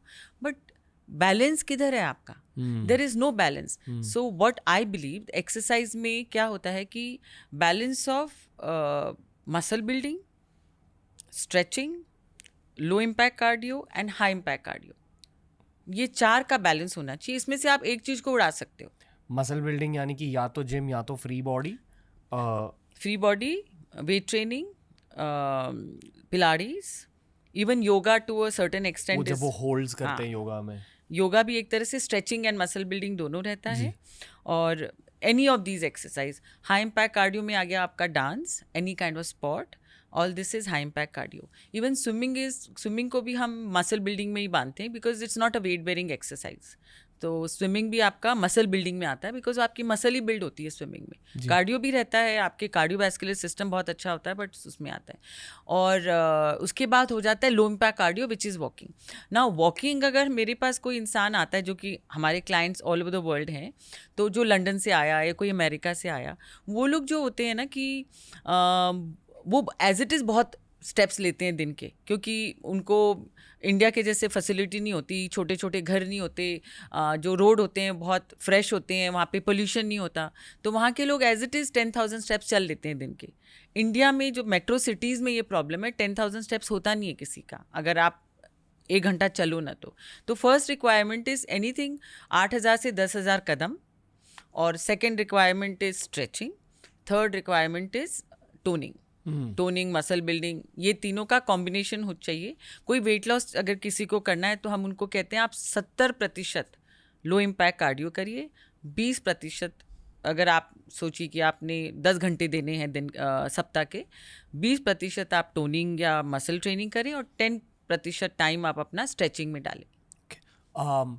ये एक बहुत भारत स्पेसिफिक क्वेश्चन है, स्पेशली छोटे शहरों में ना लेडीज़ घर को छोड़ नहीं सकती अलग अलग रीजंस की वजह से, तो घर पे बैठ कर किस तरह की एक्सरसाइज कर सकते हैं? घर पे बैठ के आजकल तो आफ्टर जो कोविड के बाद में तो इतनी क्लासेस अवेलेबल हैं, जैसे कि वॉक अ माइल की क्लास है जो कि सब फ्री हैं, जेन फोंडा की है, लेस्ली सिम्पसन की है। वॉक अ माइल टीवी चालू किया एंड वो कर सकती हैं वॉक, वो हम लोग ने सबको दिया था कोविड के टाइम पे। योगा क्लासेस भी अवेलेबल हैं ऑनलाइन जो कि वो कर सकती हैं। डांस क्लासेस है, हाई इम्पैक्ट कार्डियो भी वो कर सकती हैं। खाली वेट ट्रेनिंग एक ऐसी चीज़ है कि वो मैं मानती हूँ कि आपको अंडर गाइडेंस ही करना चाहिए। या अगर घर पे एक पुल अप बार डाल दिया, एक छोटा सा सेटअप बना दिया, तो घर पे हो सकती है वेट ट्रेनिंग। पर आई थिंक लेडीज़ के लिए बहुत ज़रूरी है, बहुत ज़रूरी है। लोग एक ज़माने में डरते थे वेट ट्रेनिंग की वजह से, क्योंकि ये लगता था कि पहलवान की तरह लगेंगे, पर ये सच नहीं है। मैं आपको बताऊं, मेरे पास इतने लोग आते हैं जो खाली वॉक करते हैं ना, 45 के बाद में सबसे पहले तो फ्रोजन शोल्डर होता है, बाद में प्लांटर फसाइटिस हो जाता है, बाद में बैक पेन हो जाती है, और कोई ना कोई तो मसल पेन होता ही है उनको। तो अगर आप ट्रेनिंग 40 साल की उम्र के बाद शुरू नहीं करते हो तो आप you are looking for a very bad quality of health later in life. Body टूटने लगती है एकदम, और आप जो वॉकिंग है वो भी नहीं कर पाते। एक वुमेन को किस एज पे स्टार्ट करनी चाहिए weight training for a healthy life? Weight training या टोनिंग? सो वेट ट्रेनिंग मैं विमेन को कहती हूँ कि फॉर विमेन स्पेसिफिक उनके लिए ज़रूरी होता है yoga is better than weight training and Pilates is better than weight training, because पिलाटे में अपने आप ही स्लो वेट ट्रेनिंग होता है। बट अगर वेट ट्रेनिंग करना चाहें तो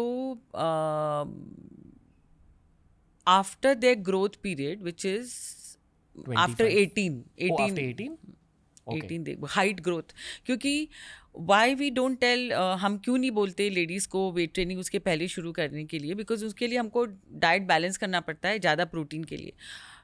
जो भी एक्सरसाइज करें उसमें प्रोटीन स्पेयरिंग इफेक्ट होना चाहिए, यानी कि जिससे कि जो भी प्रोटीन हम खा रहे हैं वो हमारे ग्रोथ में जाना चाहिए, नॉट टुवर्ड्स मसल बिल्डिंग, इसके लिए। बट 18 साल के बाद तो आसानी से शुरू कर सकते हैं, क्योंकि हमारा हाइट ग्रोथ तब तक ख़त्म हो जाता है। हाइट के लिए सबसे ज़रूरी है स्विमिंग, साइकिलिंग, ये बहुत अच्छी एक्सरसाइज होती है हाइट के लिए। And yoga is very good before the age of 18, pilates is very good, and during pregnancy जो होता है उस वक्त हमें प्रेगनेंसी योगा या वॉकिंग करना चाहिए, उनके स्पेशलाइज क्लासेस होते हैं तो वो सब करना चाहिए। लैक्टेशन के टाइम पे भी हमको ये जो तीनों पीरियड हैं, growth period till 18, then lactation period, pregnancy period and lactation, जब माँ दूध पिलाती है बच्चे को, इसमें प्रोटीन स्पेयरिंग बहुत ज़रूरी है, क्योंकि जो भी प्रोटीन है वो उसके खुद की बॉडी के लिए चाहिए वुमेन को, या प्रेगनेंसी के टाइम पे फॉर द बेबीज, बच्चे के लिए डेवलपमेंट के लिए, एंड लैक्टेशन में भी दूध को रिच बनाने के लिए चाहिए। तो उसमें बहुत ज़रूरी है कि सोच समझ के करें, एंड ऑफ कोर्स पूरी ज़िंदगी पड़ी है बाद में वेट ट्रेनिंग के लिए। ऐसा गाय आप सोचते भी नहीं हो इन सारी चीज़ों के बारे में। बेसिकली इन फेजेस में ध्यान से आपको एक्सरसाइज करनी तो चाहिए। एक तो हमने बात करी 4x, दूसरा हम लोगों ने एक्सरसाइज, तीसरा हम लोग स्लीप। नाउ फोर्थ फैक्टर, अगर आपको वेट लॉस करना है, अवॉइड दी ऑब्वियस, जो चीज़ें नहीं खानी चाहिए, जो चीज़ें नहीं खानी चाहिए। सो अवॉइड दी ऑब्वियस में आ गया मिठाई, आइसक्रीम, कोल्ड ड्रिंक्स, पापड़ एकदम खराब है, हम अच्छा? बिल्कुल विश्वास नहीं करते। थोड़ा बताइए। बिकॉज उसमें सोडियम बहुत होता है, यूजलेस कैलोरी होता है, वो खाने के बाद खाते हो तो आपका पेट भर गया, बट टेस्ट के लिए खाते हो। तो ice cream, cold drink, chocolates, fried food, papad and potatoes में कैलोरी डेंस होता है, जो कि रूट वेजिटेबल्स होती हैं उसमें, तो वो कम खाना चाहिए। तो ये सब हमको अवॉइड करना चाहिए। अल्कोहल ऑफ कोर्स, वो भी कॉन्सेंट्रेटेड कैलोरीज है। आपको एक ग्लास वाइन से 170, 80, 150, 60 कैलोरी मिल जाती है, या कोई भी अल्कोहल लें वो। और क्या आई थिंक यही सब चीज़ें हैं। अगर किसी को cold drink, desserts, any western dessert, any western desserts, all western desserts are खराब। केक, पेस्ट्री, जो भी बिस्किट। अगर मीठा खाना है तो इंडियन मीठा खाएं। क्या सब कुछ अच्छा है, काफ़ी कुछ अच्छा है इंडियन मिठाई में। मुझे इसके बारे में बताना चाहूँगी कि हम इतने ज़्यादा वेस्टर्नाइज हो गए हैं। पहले के ज़माने में क्या होता था कि हाँ, ये बच्चा हो गया, रसगुल्ला खाओ। रसगुल्ला क्या है? पनीर है, गुड फॉर हेल्थ, ठीक है। काजू की बर्फ़ी, वेरी गुड। काजू होता है, उसमें घी तेल बहुत कम होता है। काजू की बर्फ़ी, उसमें प्रोटीन है, गुड क्वालिटी फैट है, और क्या चाहिए।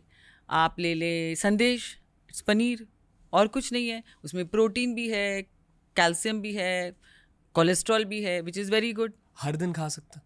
या अगर आप वेट लॉस नहीं करना चाहें तो खा सकते हैं। अगर आप ओवरऑल हेल्दी हो, लग रहा है कि फैट लॉस करना है तो फिर मत खाओ। फैट लॉस करना है तो बिल्कुल मत खाओ, दूर रहो मिठाइयों से। ये एक्चुअली मिठाई के बारे में मैं सबको, मेरे जो भी क्लाइंट है, बिकॉज हमको, हमारा काम ही होता है ना मोटिवेशन देने का, कि कैसे आप डाइट को फॉलो करो और आप वेट लॉस करो। तो हम सबको यही कहते हैं कि आप मीठा जो है ना, हमारे संस्कृति ने हमको क्या सिखाया है मीठे के बारे में। कोई ओकेजन हो, कोई खुशी का मौका हो, तो चलो मुँह मीठा करो, यही बोलते हैं ना। मंदिर में आप जाते हो, आपको थोड़ी समोसा हाथ में देता है पंडित, थोड़ा सा मीठा ही देता है। तो हमको जो हाथ में मिलता है, इतना ही हमको मीठा एक बार में खाना चाहिए जी। जैसे आप केक काटते हो तो आप खुद थोड़ी अपना खाते हो केक, आप दूसरे को खिलाते हो ना। मैं एक लड़का हूँ, मुझे ठूस देते सो अपने हाथ से मीठा या कम से कम खाना चाहिए, और ओकेजन्स पे खाना चाहिए। जैसे कि हम दिवाली पे मीठा बनाते हैं, भाई दूज पे बहन अपने भाई को मीठा खिलाती है, भाई अपनी बहन को मीठा खिलाता है।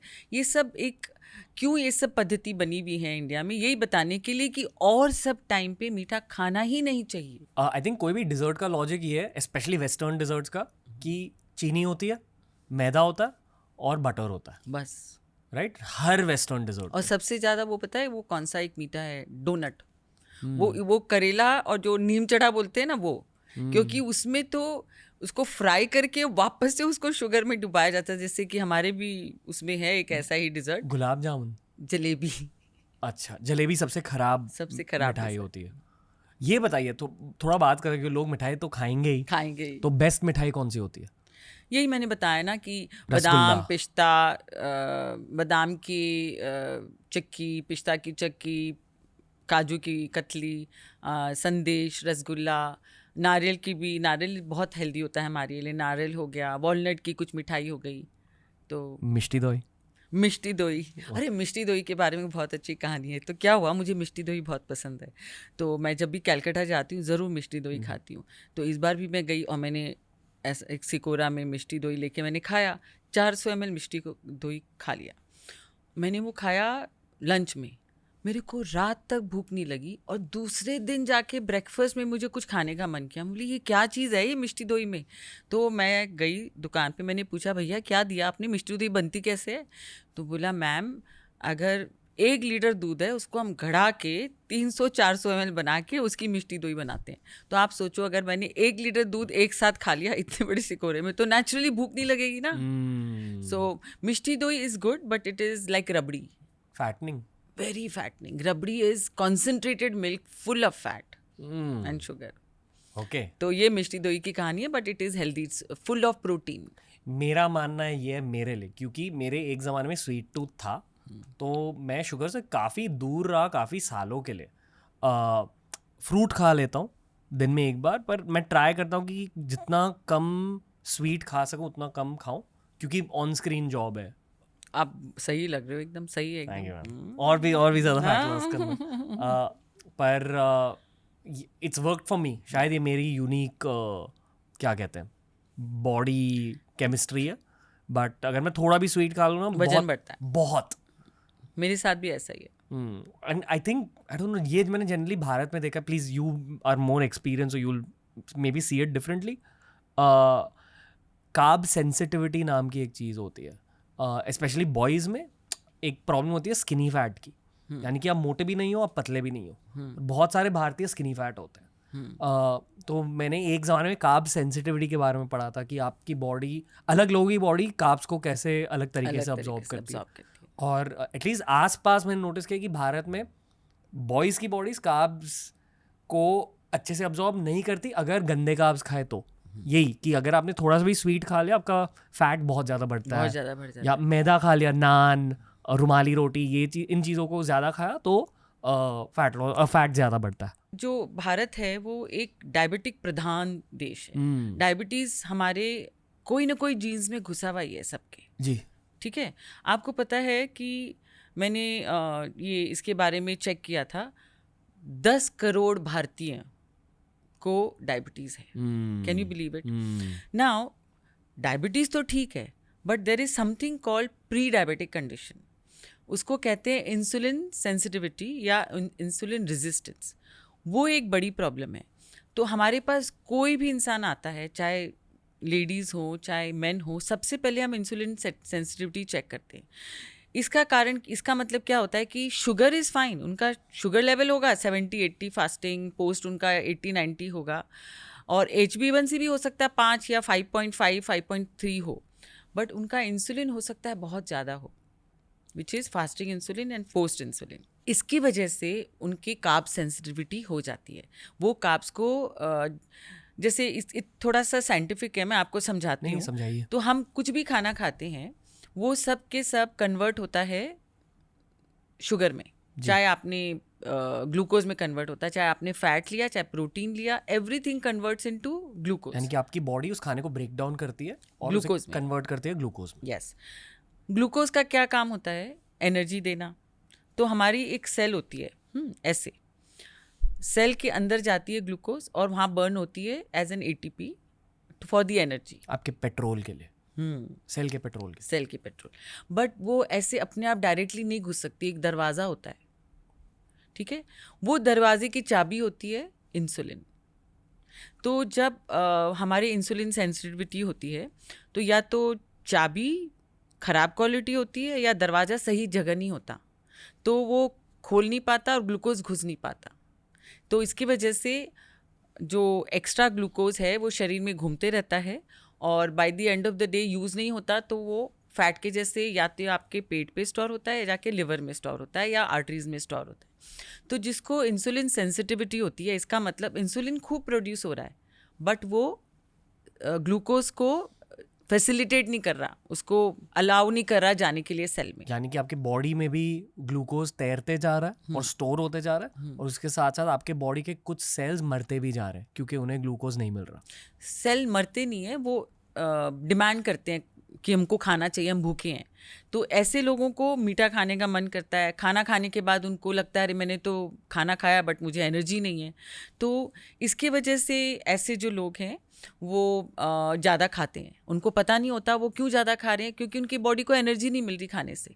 तो वो जो ओवरवेट से ओबीज में आ जाते हैं, ओबीज से मॉर्बिड ओबिजिटी हो जाती है। बट इसका एक ही रीज़न होता है, insulin sensitivity. Can you believe it? इतनी सीधी सी चीज़ है। और ये क्यों होता है? क्योंकि इनकी फैमिली में किसी न किसी को डायबिटीज़ होता है। एक डायबिटोलॉजिस्ट आए थे शो पर और उन्होंने डायबिटीज़ के अलग स्टेजेस के बारे में बात किया था. मुझे डर फील हुआ डायबिटीज़ के बारे में सुनने के बाद कि बॉडी इतनी ज़्यादा ब्रेक डाउन होती है डायबिटीज़ में.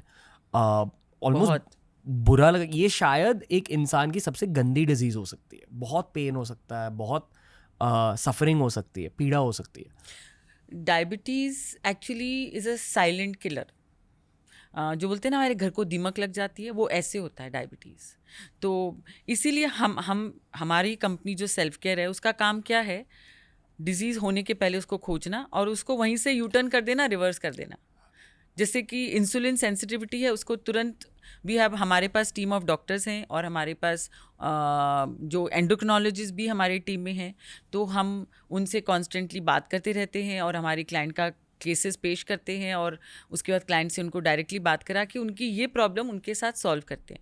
और उसके मेडिकल ट्रीटमेंट के साथ साथ में गुड लाइफस्टाइल, जो मैंने 4 पिलर्स बताए ऑफ गुड न्यूट्रिशन, उसके साथ में हम उनका ट्रीटमेंट ऐसे करते हैं. पिछले 15 साल से मैं इस पे काम कर रही हूँ. ऑफ रिवर्सल ऑफ डायबिटीज़ तो है ही, बट प्रिवेंशन ऑफ डायबिटीज़. क्योंकि अगर आप इंसुलिन सेंसिटिव हो तो आपको 5 साल, 10 साल, 15 साल बाद डायबिटीज़ होगा. बट अगर हम इंसुलिन सेंसिटिविटी को वेट लॉस के साथ में ठीक कर देते हैं, आप डायबिटिक नहीं होगी. सिंपल सी थ्योरी है. मोस्टली जो लोग प्री डायबिटिक होते हैं, जिनको डायबिटीज़ होने वाला है, क्या वो थोड़े से हैवी भी होते हैं, हेल्दी भी होते हैं? 99% हमारे पास ऐसे भी केसेस आए हैं जो कि दुबले हैं but they are pre diabetic. But 99% लोग होते हैं वो हैवी होते हैं. तो अगर बॉडी में फैट ज़्यादा है तो चांसेस आर कि you could be pre diabetic more. Exactly. इसलिए फैट लॉस पर फोकस करना चाहिए और अक्सर ब्लड रिपोर्ट लेने चाहिए. ब्लड रिपोर्ट लेके they should consult the right person, endocrinologist, और उसकी ट्रीटमेंट शुरू करनी चाहिए. समझना चाहिए कि आप अगर ज़्यादा खा रहे हो उसका रीज़न ये नहीं है कि ये आप में खामी है, हो सकता है आपके जीन्स की खामी हो, यू नो, जीन्स, DNA. इसलिए हम किसी भी क्लाइंट को जब आते हैं तो हम उनका बहुत बड़े रूप से उनका सब जेनेटिक हिस्ट्री लेते हैं कि उनके नॉट ओनली उनके माँ बाप को क्या डिजीज़ थे, उनके भाई बहन को क्या डिजीज़ हैं, बट उनके दादा दादी, नाना नानी, ताऊ, चाचा, बुआ, मासी, मामा, सबका हम पूछते हैं. जो कज़न ब्रदर्स सिस्टर्स हैं, सबकी डिज़ीज़ का हिस्ट्री लेते हैं. और हमारा काम ये होता है कि उस डिज़ीज़ में से उनको क्या आने वाला है और हम क्या रिवर्स कर सकते हैं, और जो प्रेजेंट उनको क्या क्या प्रॉब्लम है उसको हम कैसे कर सकते हैं, keeping in mind the 4 pillars जो मैंने आपको बताया. ओके. तो हमने प्रोटीन की बात करी थी, पर कार्ब्स और फाइबर के बारे में बात नहीं करी. पहले फाइबर को एड्रेस करें, क्योंकि कार्ब्स एक्चुअली डायबिटीज़ से भी रिलेटेड है थोड़ा सा. क्योंकि कार्ब्स का नाम सुनकर ना लोग कुछ भी खाने लगते हैं. तो वो एक बड़ा टॉपिक है, पर पहले फाइबर को एड्रेस करते हैं. इज़ इट ट्रू कि हर दिन अलग कलर की सब्जी खानी चाहिए? हर सब्जी में कुछ ना कुछ फ़ायदे होते हैं. जैसे कि आप ग्रीन लीफी वेजिटेबल है, उसमें आपको विटामिन ए मिलेगा, और इसी तरह से और जैसे कि पम्पकिन है, उसमें कुछ और खूबियाँ होती हैं. बीटरूट है, उसमें कुछ और होते हैं. हर सब्जी में कुछ फ़ायदे होते हैं, कुछ नहीं होते हैं. तो हमको एक अच्छा मिक्स रखना चाहिए वेजिटेबल्स का. जो आपने बोला एकदम सही बोला. हर दिन अलग सब्जियों, ज़रूरी भी नहीं है कि आपको हर सब्जी खाने से ही आपको बेनिफिट मिलेगा, ऐसा भी नहीं है. बट या मिक्सचर रखना चाहिए सब्जियों का.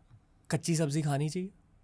कच्ची सब्जी खाने के बारे में मेरा, और जूसेस के बारे में मेरा एक स्टैंडर्ड रूल है. जैसे काफ़ी लोग दूधी का जूस लेते हैं, आई एम अगेंस्ट इट, क्योंकि वो सब्जी हम कच्चा नहीं खा सकते. जो भी हम कच्ची सब्जी खा नहीं सकते सैलेड के रूप में, उसका हम जूस नहीं ले सकते. स्टैंडर्ड रूल है. कुछ ऐसी सब्जियां हैं जिन्हें आप कच्चा नहीं खा सकते. हाँ. कौन सी?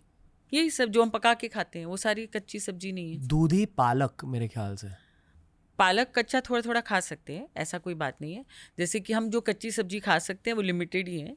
जैसे कैप्सिकम है, अनियंस हैं, टमेटोज़ हैं, कैरेट्स हैं, क्यूकम्बर, गरकिन, देन पालक भी ले सकते हैं. बट पत्ता गोभी इज़ लिटिल कॉन्ट्रोवर्शियल कच्चा खाने के रूप में. बीटरूट भी मैं क्लाइंट्स को बोलती हूँ कि आप बॉईल करके ही लो. क्यों? उसमें कुछ ऐसा होता है कि वो सब लोगों को डाइजेस्ट नहीं होता, इसकी वजह से. वो ये कि you need to see if your body is accepting it. Yes. So हम मोस्टली बीटरूट के हम बोलते हैं कि आप बॉईल करके ही उसके स्लाइसेस लो. ओके. और कौन से सब्जियों से थोड़ा आईफोन से दूर रहना चाहिए? ध्यान से किन सब्जियों को?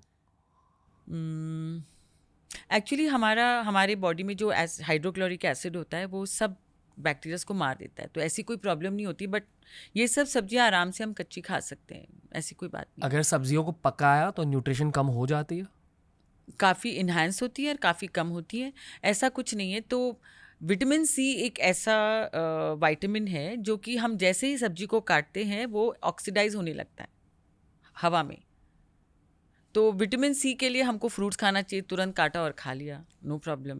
एंड बाकी के बी कॉम्प्लेक्सेस जो होती हैं वेजिटेबल्स में वो वाटर सोल्यूबल होती हैं, तो वो निकल जाती हैं। और जो हम प्रेशर कुक में सब्जी बनाते हैं तो B12 चले जाते हैं, तो प्रेशर कुकिंग से।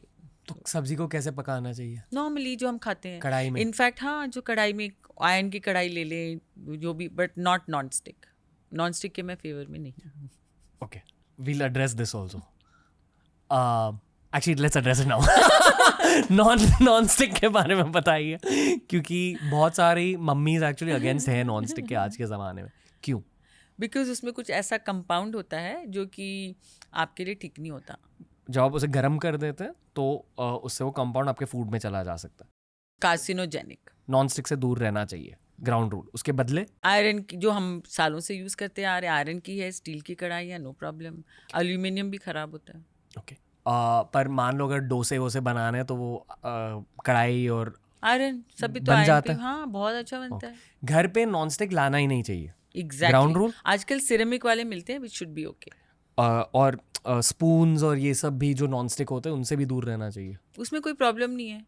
क्योंकि उसे गर्म नहीं कर रहे। हाँ, ओके। लकड़ी के जो आते हैं ना स्पैटुला वगैरह, दैट्स ओके। ओके। अभी फ्रूट्स को ब्रेक डाउन कीजिए। आपने पहले इसी पॉडकास्ट में कहा कि दिन में आइडियली सिर्फ एक बार फ्रूट खाना चाहिए। फ्रूट के बारे में एक बहुत बड़ा मिथ है जिसको मैं एड्रेस करती हूँ। सब मुझे पूछते हैं एक ही क्वेश्चन कि फ्रूट्स हम एम्प्टी स्टमक खा सकते हैं सुबह के बिना कुछ खाए? सो भूखे पेट सुबह उठ के हमें एम्प्टी स्टमक खाली पेट फ्रूट्स नहीं खाना चाहिए, क्योंकि आपको पता है फ्रूट्स में फ्रक्टोज होता है, शुगर होता है, फैट नहीं होता। तो सीधा शुगर स्पाइक होता है, फैट गेन हो सकता है। शुगर स्पाइक होता है। तो अगर आप प्री डायबिटिक हो तो आप डायबिटिक जल्दी से बन सकते हो, आप भागोगे उसकी तरफ। दूसरा एक ये है कि सबसे फैट गेन का इतना प्रॉब्लम नहीं है, बिकॉज आप बोलोगे मैं फ्रूट्स खाऊंगा, एक्सरसाइज करूंगा, सारा बर्न हो जाएगा, which is also true. But हमारे शरीर में उसकी वजह से क्या होता है वो सुनना ज़रूरी है। तो जब हम फल खाली पेट खाते हैं, क्योंकि फ्रूट्स में फ़ैट नहीं होता और बहुत इजीली डाइजेस्टेबल होता है, तो वो हमारे पूरे जो जो इंटेस्टाइन है उन सबसे बहुत जल्दी पास करता है। तो पेट से तो आधे घंटे में चला जाता है, और चूंकि वो इतनी जल्दी सारे के सारे स्टेजेस क्रॉस करता है, और तो उसमें अपने साथ साथ में अच्छी बैक्टीरियाज भी ले जाता है। इसकी वजह से हमारी जो गट में जो बैक्टीरियाज होते हैं जो कि हमको हेल्प करते हैं एब्जॉर्प्शन के लिए, जो फ्लोरा फौना होती है, वो सारे वीक हो जाते हैं। तो हमारी धीरे धीरे हमारी पाचन शक्ति कमज़ोर होती जाती है अगर हम सुबह सुबह एम्प्टी स्टमक फ्रूट्स लेते हैं। वाह। जो भी हमारे पास अगर आके बोलते हैं हमारी बहुत एसिडिटी और गैस है, हम एक क्वेश्चन पूछते हैं, आप खाली पेट फल खा रहे हो? बोलते हैं हाँ, इसी वजह से। तो हम उसके बाद वो बिल्कुल विश्वास नहीं करते। अगर आपको खाली पेट फल खाना ही है तो उसके साथ में ऐसा एक कुछ ले लें, जैसे कि नट्स ले लिया, जिससे कि वो उसका एब्जॉर्प्शन स्लो रहे, तो डायबिटीज़ की शिकायत ना हो या डायबिटीज़ होने की शिकायत ना हो, और वो धीरे धीरे डाइजेस्ट हो, तो आपके गट से धीरे धीरे जाए इंटेस्टाइन से। मतलब सुबह खाली पेट अगर फ्रूट्स खाने उसके साथ नट ले लो, नट्स ले लो, दूध ले लो, दही ले लो, कुछ भी। पर फ्रूट एंड नट चॉकलेट नहीं। क्योंकि यही मुझे डर फील हो रहा है कि इतनी गाइडलाइंस को सुनने के बाद भी लोग गलतियां करेंगे डाइट में। तो फल हम खाने के बाद ले सकते हैं, लंच के बाद ले सकते हैं, शाम को ले सकते हैं, कभी भी ले सकते हैं, बट खाली पेट नहीं। ओके। दिन में कितने बार हमें फ्रूट्स खाने चाहिए? अब जो बहुत जो वेट गेन करना होता है उनको हम बोलते हैं आप काफ़ी फ्रूट्स खाओ, डायबिटिक्स होते हैं उनको हम कम बोलते हैं, और जो वेट लॉस करने वाले होते हैं उनके बोलते हैं एक ही fruit, equivalent to 50 to 75 calories. और कोई भी फ्रूट हो सकता?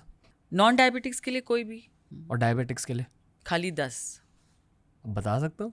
हाँ एप्पल जी। पेयर, अनार मतलब सेब, नाशपाती, अनार, अमरूद, चेरी, स्ट्रॉबेरी, ऑरेंज, पपनस, काला जामुन, ड्रैगन फ्रूट। बचा क्या पर 10 नहीं, सब डायबिटिक आके मुझे यही पूछते हैं, पपीता तो खा सकते हैं ना? आम, पपीता सबको चाहिए, पपीता नहीं खा सकते। अगर आप डायबिटिक हो तुरंत शुगर स्पाइक होता है।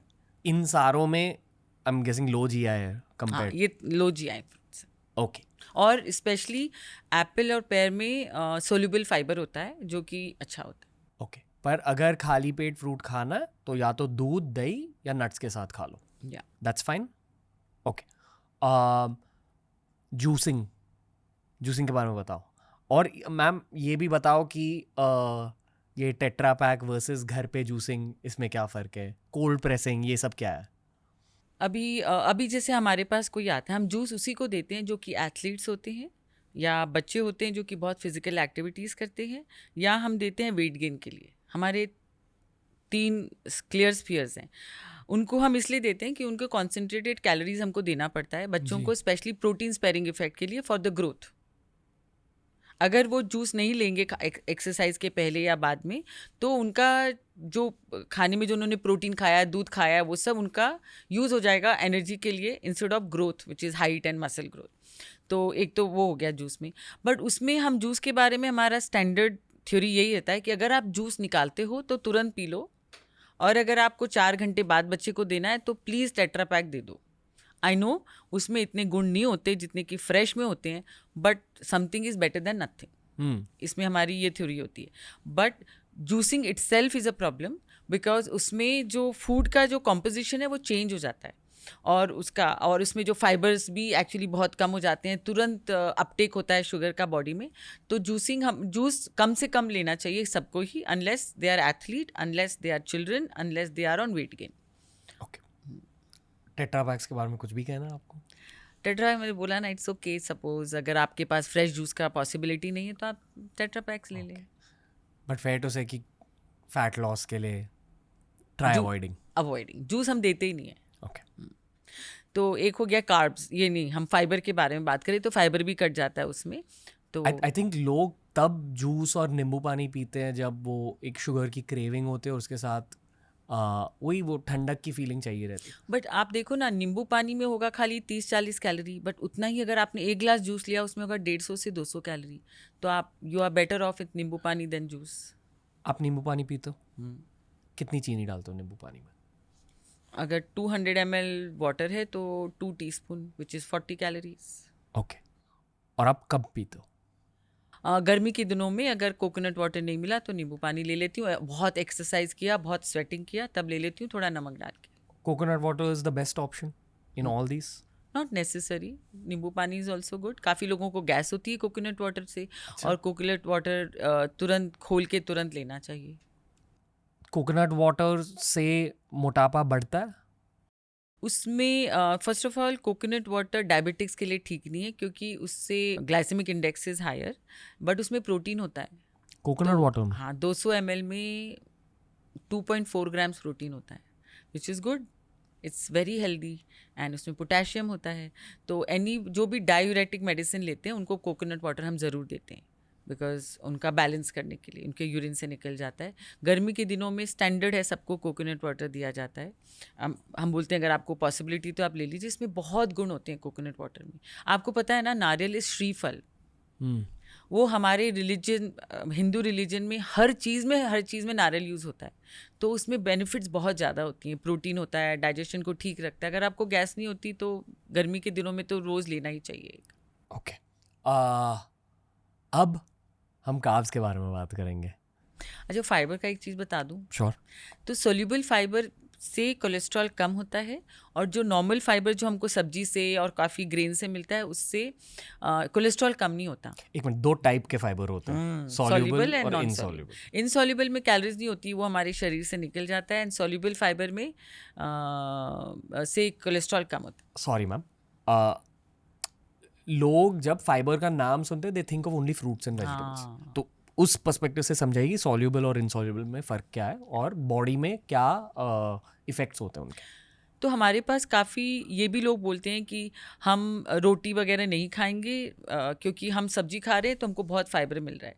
बट जो bulk of the stool is actually from roti what you eat, carbs what you eat, गेहूँ, ओट्स, राइस, मिलेट्स, बाजरा, जवार, इससे हमको बल्क ऑफ द स्टूल इनसे बनता है, न कि सब्जियों फ्रूट्स से। एंड उनसे। वो तो 98% तो वाटर होता है, वो उसमें कितना फाइबर मिलेगा आपको, ठीक है। तो सबसे पहले सबको ये समझना चाहिए उसमें से किस में सोल्यूबल फाइबर होता है। दालों में सोल्यूबल फाइबर होता है, इसलिए किसी को भी कोलेस्ट्रॉल होता है तो हम उनको दाल ज़रूर देते हैं एक मील में, क्योंकि उसमें अब उनकी कोलेस्ट्रॉल बेटर हो जाती है। दूसरा, ओट्स में सोल्यूबल फाइबर होता है जो कि कोलेस्ट्रॉल को कम करता है और बल्क ऑफ द स्टूल को बढ़ाता है। एंड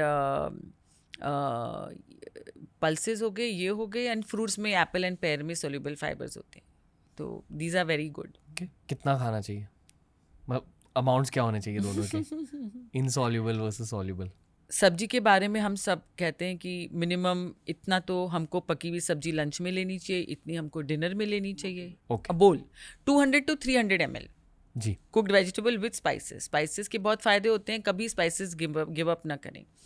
और जो रोटी वगैरह होती है उसका हमारा स्टैंडर्ड होता है कि एनीथिंग बिटवीन रोटी और राइस के बारे में वेट लॉस करना है तो 30 ग्राम से लेके 50 ग्राम तक एक मील में मैक्सिमम। जैसे for main it should B 50 grams, for women it can be 30 to 35 grams of raw आटा या गेहूँ या राइस, रॉ विदाउट कुक्ड।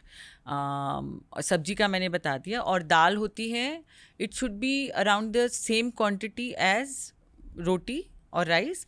और आई वुड प्रिफर अगर वो दही लें as a first class protein for lunch और डिनर, या पनीर लें, तो that is a better combination. तो अगर आपको मैं मेरा आहार बताऊं तो ब्रेकफास्ट में अगर मैं प्रोटीन बैलेंस करती हूँ तो मेरे 3 तरह के ब्रेकफास्ट में खाती हूँ, या तो मूंग एंड थेपला, या एग एंड टोस्ट, या दही और पराठा। ये 3 मेरे स्टैंडर्ड ब्रेकफास्ट ऑप्शंस हैं, या पनीर टोस्टी, ठीक है। उसमें protein, fat, carbs and fibre का ऑप्शन है। अब वेज हो? आई एम एगिटेरियन, मैं चिकन में कम खाती हूँ, बट खाती हूँ बहुत कम। ओके। अगर मुझे प्रोटीन नहीं मिलता तो ही चिकन खाती हूँ जी। देन लंच में आपको मैंने बताया मेरे आइडियल बॉडी वेट के हिसाब से 2 चपाती या इतना राइस, एंड साथ में या तो इतना दाल, same quantity dal, and vegetable इतना ही, एंड जो दाल नहीं लिया तो दही ले लेती हूँ इतना ही। So this is my lunch. Evening snacks में कुछ भी ले लेती हूँ, कभी थोड़ा सा भेल या कोई बिस्किट, या मेरे जो स्नैक्स हैं मेरे सेल्फ केयर के, वो सब स्नैक्स ले लेती हूँ। और dinner is almost like lunch. This is how I eat. Okay, लोगों ने डाइट लिख लिया। यही चाहिए था। This is only for a woman's diet who's not pregnant, who's my height, my weight, with my health issues. But of course, it will change for everyone. जो सब्जियां आप पका के खाते हो उसमें आप तेल या घी कितना डालते हो? So वो मैं बोलती हूँ कि आप उसको कम ना करें। आपको फ्राइड खाना अपने खाने से निकालना है, स्पेशली कमर्शियली फ्राइड फूड। उसमें बहुत खराबियाँ होती हैं, बिकॉज वो एक ही तेल में बार बार फ्राई करते हैं, तो जिससे कि कार्सिनोजेनिक हो जाता है वो ऑयल। तो अगर आप फ्राइड अवॉइड कर रहे हो तो, और आपके खाने में आप नॉर्मल तेल जो यूज़ कर रहे हो तो आप नॉर्मल यूज़ करो। बहुत स्प्रे यूज़ करने की ज़रूरत नहीं है, जितना कि आपको छौंकने के लिए या वघार लगाने के लिए चाहिए और सब्जी को पकाने के लिए चाहिए, उतना यूज़ करें। कितना होता है, एक बार थोड़ा वो बता दीजिए, क्योंकि बहुत सारे लोग बहुत ज़्यादा तेल ले लेते हैं। नहीं, बहुत कम भी लेते हैं, ऐसे भी लोग हैं हमारे पास। मेरे घर पे जो मेरे कुक है, बहुत बढ़िया कुक है, पर एक दिन मैं बस उनके साथ किचन में रहा कि आप क्या करते हो दिखाओ। मैंने देखा कि 5-6 स्पून्स घी के डालते थे एक पनीर के इसके लिए। So I was like Yeah, okay, that is a that's why I am putting on me. पर anyway, my point is I think बताना ज़रूरी है कि सपोज आपको पनीर पकाना है फॉर 1 मील फॉर लंच। नहीं, अब इससे बेटर होगा मैं हर जन का रिक्वायरमेंट बता दूं फैट का पर मंथ। श्योर। बिकॉज हम जो तेल का खरीदते हैं 5 लीटर का डब्बा, तो everyone needs between 500 to 1 liter of oil in a month. If अगर आपके सारे मील्स घर पे ही हो रहे हैं, और जो घी की मात्रा होती है वो हमको, अगर आप दूध दही ले रहे हैं या आप चिकन खा रहे हैं तो हमको कोलेस्ट्रॉल मिल जाता है, तो वो वाला फैट हमको मिल जाता है। तो घी अगर आपको यूज़ करना है तो बटर के रूप में टोस्ट में ले लिया, या बाकी का अगर आप दूध दही ले रहे हो तो घी किसी में लेने की ज़रूरत नहीं है। Between 500 ml to 1 liter is enough for a person. If you want to lose weight, stick to the lower side, and if you want to gain weight, go to the higher side. Okay, फिर divide कर दो। नहीं, that is for one person. But over 1 month. Over 1 month. Okay, तो देख लो कि कितने meals खा रहे हो और फिर डिवाइड. ओके, प्लस अगर आप बाहर का खाना खा रहे हो तो ये जानो कि उसमें एक कटोरी तेल होता है. जैसे आप 5 जनों की सब्जी बना रहे हो, जी. तो इतनी सब्जी बना रहे हो तो उसमें 1 से 1.5 table spoon oil is enough. ये भी बताओ कि जब आप बाहर का खाना खाते हो, जैसे चाइनीज़ खाने जाते हो या बटर चिकन बटर पनीर खाने जाते हो, मैंने नोटिस किया कि उन किचन्स में टेस्ट के लिए बहुत ज़्यादा फैट डाला जाता है, क्योंकि फैट इज़ फ्लेवर. तो जो बाहर का खाने का स्वाद रहता है, वो स्वाद क्यों आ रहा है ये भी सोचो एक बार. या फैट बहुत ज़्यादा होता है, हिडन फैट होता है. मैं एक बार I had gone to one home stay Shimla में, तो मैं उनके किचन में गई. वो पनीर टिक्का बना रहा था सब्जी के साथ में, है ना. तो मैंने देखा उसने पता क्या करा, कैसे पनीर टिक्का इतना टेस्टी होता है, क्योंकि उसमें मसाला तो बहुत कम होता है. उसने मैरिनेट किया और उसके बाद इतना सारा जो कड़वा तेल बोलते हैं ना उसको, मस्टर्ड ऑयल, इतने से पनीर टिक्के में इतना सारा ऑयल डुबा दिया. तो हमको पता भी नहीं चलता हम बाहर रेस्टोरेंट में कितना फैट खा रहे होते हैं. तो थोड़ा केयरफुल रहना पड़ता. जब मैं डाइटिंग के फेज़ में रहता हूँ, जैसे कि अब हूँ, अगर मुझे बाहर खाना, first of all I try avoiding as much as I can. अगर मैं बाहर भी जाऊँ तो एक ग्रीन टी पी लेता हूँ, पर ये थोड़ा पागलपन है मेरा, क्योंकि मैं एक ऑन स्क्रीन पर्सन हूँ. पर अगर मुझे बाहर कुछ खाना होता है, I try looking for a paneer tikka. You should think about it. बहुत फैट होएगा, but it's okay, because if you are not having carbs with your paneer tikka, तो आप पनीर टिक्का खाओ, बिकॉज तब high fat and high protein is good. और क्या खा सकते हैं बाहर, क्योंकि as a guy I can only, I have to look for the protein. तो नॉर्मली मैं खाता ही नहीं, but if I am forced, अगर फैमिली के साथ हो या something like, and I have to order, then order 1 paneer. आप क्यूजीन बताओ ना, तो मैं बताऊंगी. अलग अलग इटालियन, ओके, इटालियन बुराटा, जो with- पनीर है उनका हाँ, पनीर उनका पनीर है, उसके साथ में टमेटोज ले लिया. Then you can have as a protein. And अगर आप इंडियन फूड के लिए गए तो paneer is good option. Paneer tikka is the only good option. And Chinese. Chinese में tofu, that's the only. Vegetarian हो ना आप, तो टोफू रह गया, और क्या रह गया, कुछ भी नहीं है. और कौन से कुजीन्स होते हैं? यही कुजीन्स होते हैं आई गेस, इंडिया में स्पेशली. ओके, आप ये मानते हो कि जो चीट मील्स होते हैं या बाहर खाने जाते हैं फैमिली के साथ, एक वीक में कितनी बार खाना चाहिए? वंस. वेट लॉस है तो once, because you need those bacterias which you actually get from outside. You don't want absolutely neat and clean system. और otherwise 3 times, 2 to 3 times is okay. 2 to 3 times. But आजकल trend है रोज खाने का. Problem यहीं पे है ना, सब स्विगी से मंगा रहे हैं. आई थिंक कि ये ना एक बहुत बड़ा प्रॉब्लम हो चुका है, क्योंकि एक बटन से आप खाना मंगा सकते हो, एक बटन से पेमेंट भी कर सकते हो. तो लोग बहुत ईजिली ये चीज़ कर रहे हैं बिना ये समझे कि लॉन्ग टर्म हेल्थ पे क्या असर पड़ रहा है. I actually think the core logic here, इन सारी चीज़ों का जो कोर लॉजिक है, अगर फैट लॉस आपका गोल है, तो कोर लॉजिक ये होना चाहिए कि हाउ टू अवॉइड क्रेविंग्स. या क्रेविंग्स अपने आप कम हो जाएगी अगर आप 4 आवर्स वाला फॉलो करोगे, and with interesting fillers in between. हम किसी को ये नहीं कहते कि आप घर का रूखा सूखा दाल वो खाओ. इसकी वजह से मैंने 3 बुक्स लिखी हैं अभी तक. First one was don't diet. मेरे को ऐसा लगा कि लोग अपने डाइट को बहुत ज़्यादा ही डाइट कर रहे थे, तो मैंने एक वो बुक लिखा. उसमें बहुत सारी रेसिपीज़ हैं, जैसे कि दाल पकवान है, और उसमें छोला है. सब कुछ हम लोग ने डाला कि आप इंटरेस्टिंग खाना भी खा सकते हो डाइट में रह के. नेक्स्ट बुक हम लोग ने अनजंग लिखी. उसमें हम लोग जंक फूड को अनजंग किया. तो जैसे कि बर्गर है, मैं नहीं कहती आप बर्गर ना खाओ. बर्गर में एक वेजिटेरियन हो तो बर्गर में आप उसके टिक्की में पनीर डाल दो या टोफू डाल दो, ठीक है, बैलेंस करने के लिए. और केसड़िया है, वेजिटेरियन केसड़िया में क्या डाल सकते हैं, बेक बीन्स एंड चीज़ डाल दो, बैलेंस हो गया.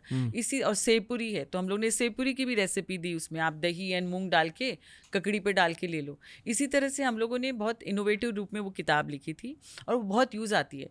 तो इंटरेस्टिंग खाना खा के हमको वेट लॉस करना चाहिए, हमको खाली रूखा सूखा घर का खाना खा के नहीं.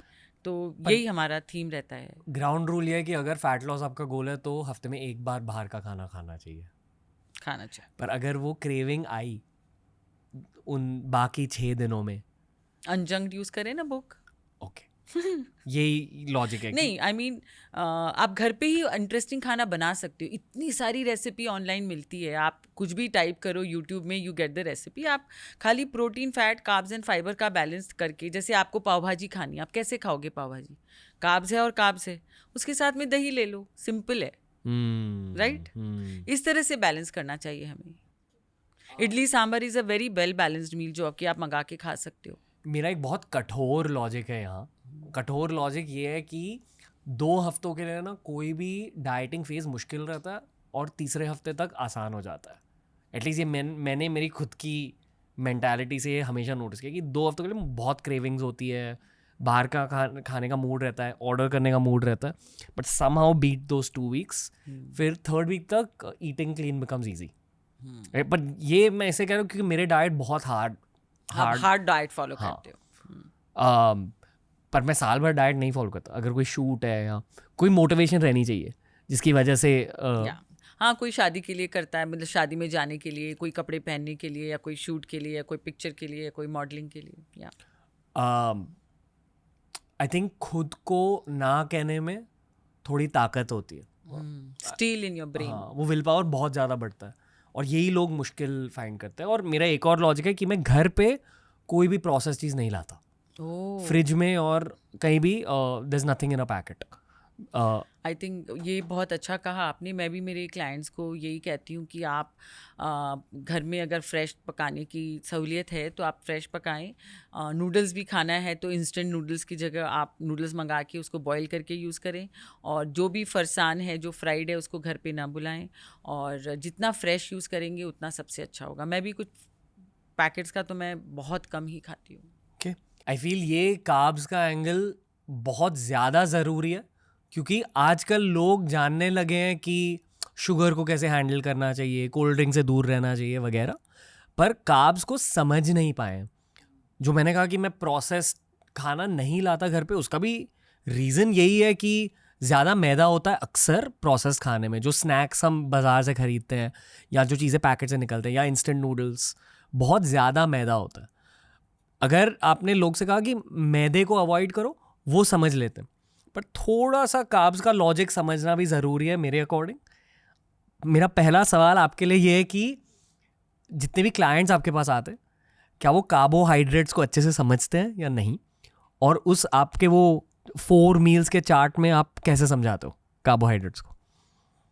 सो कार्बोहाइड्रेट्स का ऐसा है कि हम 50% कार्ब्स पे सबको रखते हैं जी। जो उनकी रिक्वायरमेंट होती है। अगर हम कुछ भी कैलोरीज 50% हम दिन भर में कार्ब्स देते हैं ना। कार्ब्स क्या होता है कि हमें केवल रोटी, राइस, ब्रेड, कुरमुरा, पिज़्ज़ा, पास्ता, इन सब से ही नहीं मिलता। कार्ब्स हमें वेजिटेबल से भी मिलता है। In fact vegetables are only carbs, fruits are only carbs. Vegetable में थोड़ा प्रोटीन होता है, फ्रूट्स में तो बहुत ही कम प्रोटीन होता है। एंड हमको कार्ब्स दूध से भी मिलता है, कुछ amount is in the milk. जहाँ पे कार्ब्स नहीं होता बिल्कुल भी is non veg, egg, chicken, fish, meat, उनमें कार्बोहाइड्रेट्स नहीं होता। It's only fat and protein. Now मैंने आपको बताया था कि कार्ब्स के वजह से ही, जो कार्ब्स मतलब अनाज होते हैं, जो कि कोई भी मिलेट्स हुआ और कोई भी ग्रेन्स हुआ, सब में कार्ब्स होता है, दालों में भी कार्ब्स होता है। तो this is what makes the bulk of your stool. तो आपको कॉन्स्टिपेशन अवॉइड करना है, या हम चाहते हैं कि हमारे क्लाइंट्स को कॉन्स्टिपेशन नहीं हो, इसके लिए हमको उनको हर मील में कुछ ना कुछ कार्ब्स देना पड़ता है। बट हम लोग कभी कभी कॉम्प्रोमाइज़ करते हैं कार्ब्स देने में। कभी हम देखते हैं एक्टिविटी क्या है, जो भी हमारे पास कोई क्लाइंट आया या पेशेंट आया है तो उनकी एक्टिविटी लेवल क्या है। उनकी एक्टिविटी ज़्यादा अगर शाम की तरफ है तो हम उनको डिनर पे भी कार्ब्स देते हैं। और अगर उनकी एक्टिविटी शाम की तरफ से कम हो जाती है तो हम डिनर में कार्ब्स कम देते हैं। और काफ़ी लोगों को बिना कार्ब्स खाए नींद नहीं आती, तो उनको हम ज़रूर से डिनर पे कार्ब्स देते हैं। तो एक मिथ है कि हमको कार्ब्स पे, डिनर पे तो कार्ब्स खाना ही नहीं चाहिए। हम बिलीव ही नहीं करते उस बारे में। इट इज़ टू, जैसे सबके, हाँ, टू ईच देयर ओन। सो इस पे हम बिलीव करते हैं। तो कार्ब्स मेरे ख्याल से इंस्टेड ऑफ टेकिंग, जैसे अगर मुझे मन करेगा 3 चपाती खाने के लिए, आई शुड स्टॉप एट 2। अगर मेरे को इतना सारा राइस चाहिए तो I will eat this much. तो कार्ब कंट्रोल करना चाहिए, ओमिट नहीं करना चाहिए। बिकॉज लोग पागल हो जाते हैं कार्ब्स के साथ, 10 रोटियां खाते हैं, इतनी ज़्यादा बिरयानी खाते हैं। या बट हमारे पास अभी आजकल ज़्यादा कार्ब्स खाने वाले कोई नहीं आ रहे हैं। अच्छा, हाँ, अभी एक ही कल ही हम लोग ने एक क्लाइंट को कंसल्ट किया हु वाज 150 kgs। अभी वो जो खाना खा रहा है और हमने जो उसको दिया है, ज़्यादा कार्ब्स दिया है। क्योंकि क्या हो रहा है कि जो वो लोग को लगता है उनको रोटी 2 ही खानी चाहिए, 3 ही खानी चाहिए, बट आप अपने शरीर का साइज़ देखो तो मैंने उसको 5 रोटी दी है खाने के लिए, बिकॉज उनकी इतनी ज़रूरत पड़ेगी। हमारा एक ही एम होता है कार्ब्स देने के पीछे कि आप डिविएट ना करो, आप अपने आप को मतलब चीट ना करो डाइट पे। That is the main thing, right. हमने आपको कैलोरी काउंट डाइट दिया है, ब्रेकफास्ट में आपको 2 टोस्ट दिया, लंच में 2 चपाती, इवनिंग स्नैक्स में थोड़ा कुरमुरा दिया, जो भी दिया, डिनर पे कार्ब्स दिया। अगर आप उसको फॉलो नहीं कर पा रहे हो, आपके पास कार्ब्स कम है और आप मीठा खा रहे हो या कार्ब्स बढ़ा के खा रहे हो, तो वो द पर्पस इज़ लॉस्ट। इसके लिए हम लोग सफिशिएंट कार्ब्स देते हैं। ऑफ कोर्स कार्ब्स हमको कम करना पड़ता है, बिकॉज अल्टीमेटली कार्ब्स कम होता है तभी तो फैट बर्न होगा। ठीक है। The formula of weight loss is 7,700 calories. जब हम एक किलो के लिए कम करने के लिए हमको 7,700 कैलोरीज डेफिसिट मिलना चाहिए। हमारा काम होता है पर डे डेफिसिट क्रिएट करना through the exercise 300 calorie and through the diet another 400-500 calorie. हमें पहले मेंटेनेंस कैलोरीज के बारे में बात करना पड़ेगा मैम, ताकि लोग आसानी से, मतलब बेसिकली आपकी बॉडी के लिए पेट्रोल चाहिए रहता है, पेट्रोल आपको खाने से मिल रहा है, पेट्रोल को मान लो हम कैलोरी कहेंगे, बेसिकली एक अमाउंट ऑफ कैलोरीज रहते हैं जो आपके वेट मेंटेनेंस के लिए चाहिए होता है। अगर उससे ज्यादा कैलोरीज खाए तो वेट बढ़ेगा, बढ़ जाता है, और अगर कम खाए तो वेट घटेगा। तो आप कह रहे हो कि 1 किलो घटाने के लिए 7,700 कैलोरी कम का डेफिसिट चाहिए, कमी चाहिए जी। मतलब ये आप डिवाइड कर सकते हो एक हफ्ते में भी, एक महीने में भी, एक साल में भी? नहीं, जनरली एक से हमारा इसमें भी एक थ्योरी है कि अगर आपको वेट लॉस करना है, it should be 1% of your body weight per week. 1% of body weight per week. तो अगर आप 70 किलो के हो तो 700 ग्राम हर हफ्ते is the maximum you should lose. उससे ज़्यादा आपने कम किया तो इसका मतलब आप मसल लॉस कर रहे हो या इम्यूनिटी कम हो रही है या आप बीमार पड़ जाओगे। तो हमारा एक स्टैंडर्ड रूल है। अगर मेरे पास जैसे हमारे यहाँ 12 से 15 न्यूट्रिशनिस्ट हैं, अगर कोई भी क्लाइंट का ज़्यादा वेट लॉस होता है, वो सीधा पेपर लेके मेरे पास आती हैं कि मैम इनका वेट लॉस ज़्यादा हो रहा है, कहाँ पे क्या करना है। तो अक्सर क्या होता है, गलती क्या होती है उसमें? तो उसमें इसके मतलब हम लोग के कैलोरी कैलकुलेशन में गड़बड़ हो गई, उनमें मसल ज़्यादा होगा, तो हम लोग को तुरंत डाइट चेंज करके कार्बोहाइड्रेट्स ऐड करने पड़ते हैं। या वो क्लाइंट फैट नहीं डाल रहा है अपने खाने में, सबको लगता है कि हम डाइट पे जा रहे हैं तो ऑयल तो नहीं लेना चाहिए, तो हमको वो सब रीचेक करना पड़ता है। सो this is about carbohydrate control, protein sufficient, enough fats and enough fibre is, वो आपको हेल्प करेगा अपने वेट को कम करने के लिए। एक इंडियन पर्सपेक्टिव से सबसे जो कॉमन कार्बोहाइड्रेट सोर्सेज होते हैं, रोटी, राइस, चावल। आई डोंट नो कितने लोग मिलेट्स खाते हैं आजकल, ज्वार, बाजरा। सभी मिलेट्स खा के आ रहे हैं मेरे पास। अच्छा? उनको लगता है गेहूं तो जहर है। क्या गेहूं जहर है? नहीं, the king of grains is गेहूं। तो गेहूं की कहानी ये है कि जो गेहूं में सबसे ज़्यादा, why it is called king of grains, क्यों इसको हम राजा बताते हैं सब अनाज का, क्योंकि उसमें कुछ वाइटामिन होते हैं कि बाकी ग्रेन्स में नहीं होते। जैसे आपने वो पिक्चर देखी थी धनक, जिसमें कि एक बच्चे को ब्लाइंडनेस हो जाती है, नाइट ब्लाइंडनेस, बिकॉज उसकी सौतेली माँ ने उसको बचपन से गेहूं का आटा की रोटी नहीं दी, केवल मिलेट्स की रोटी दी। तो इट इज़ अ वेरी, उन्होंने ऐसा दिखाया था। बट गेहूं में भी कुछ फ़ायदे होते हैं जो कि दूसरे में नहीं होता है। तो हमको खाली ट्रेंड के लिए मिलेट, ये गेहूं नहीं छोड़ देना चाहिए। अगर आप जो भी चीज़ को छोड़ दोगे तो आपका बॉडी उसको पचाना कम कर देगा या बंद कर देगा। तो हम कभी किसी क्लाइंट के खाने में से कुछ को ओमिट नहीं करते, चाहे पल्सेस हो, चाहे नॉनवेज हो, चाहे चिकन हो, चाहे दूध हो, चाहे दही हो, चाहे चीज़ हो। हम बोलते हैं आप कुछ भी ओमिट ना करें, क्योंकि आप वो बंद कर देंगे तो आपका बॉडी उसको धीरे धीरे पचाना बंद कर देगा। इसी तरह से गेहूं है। गेहूं, हम लोग चूँकि सब सालों से गेहूं की रोटी खा के बड़े हुए हैं, मिलेट्स की रोटी हम नहीं खाते थे। आपने भी, आप भी तो बहुत गेहूं खाया है लाइफ में। एग्जैक्टली।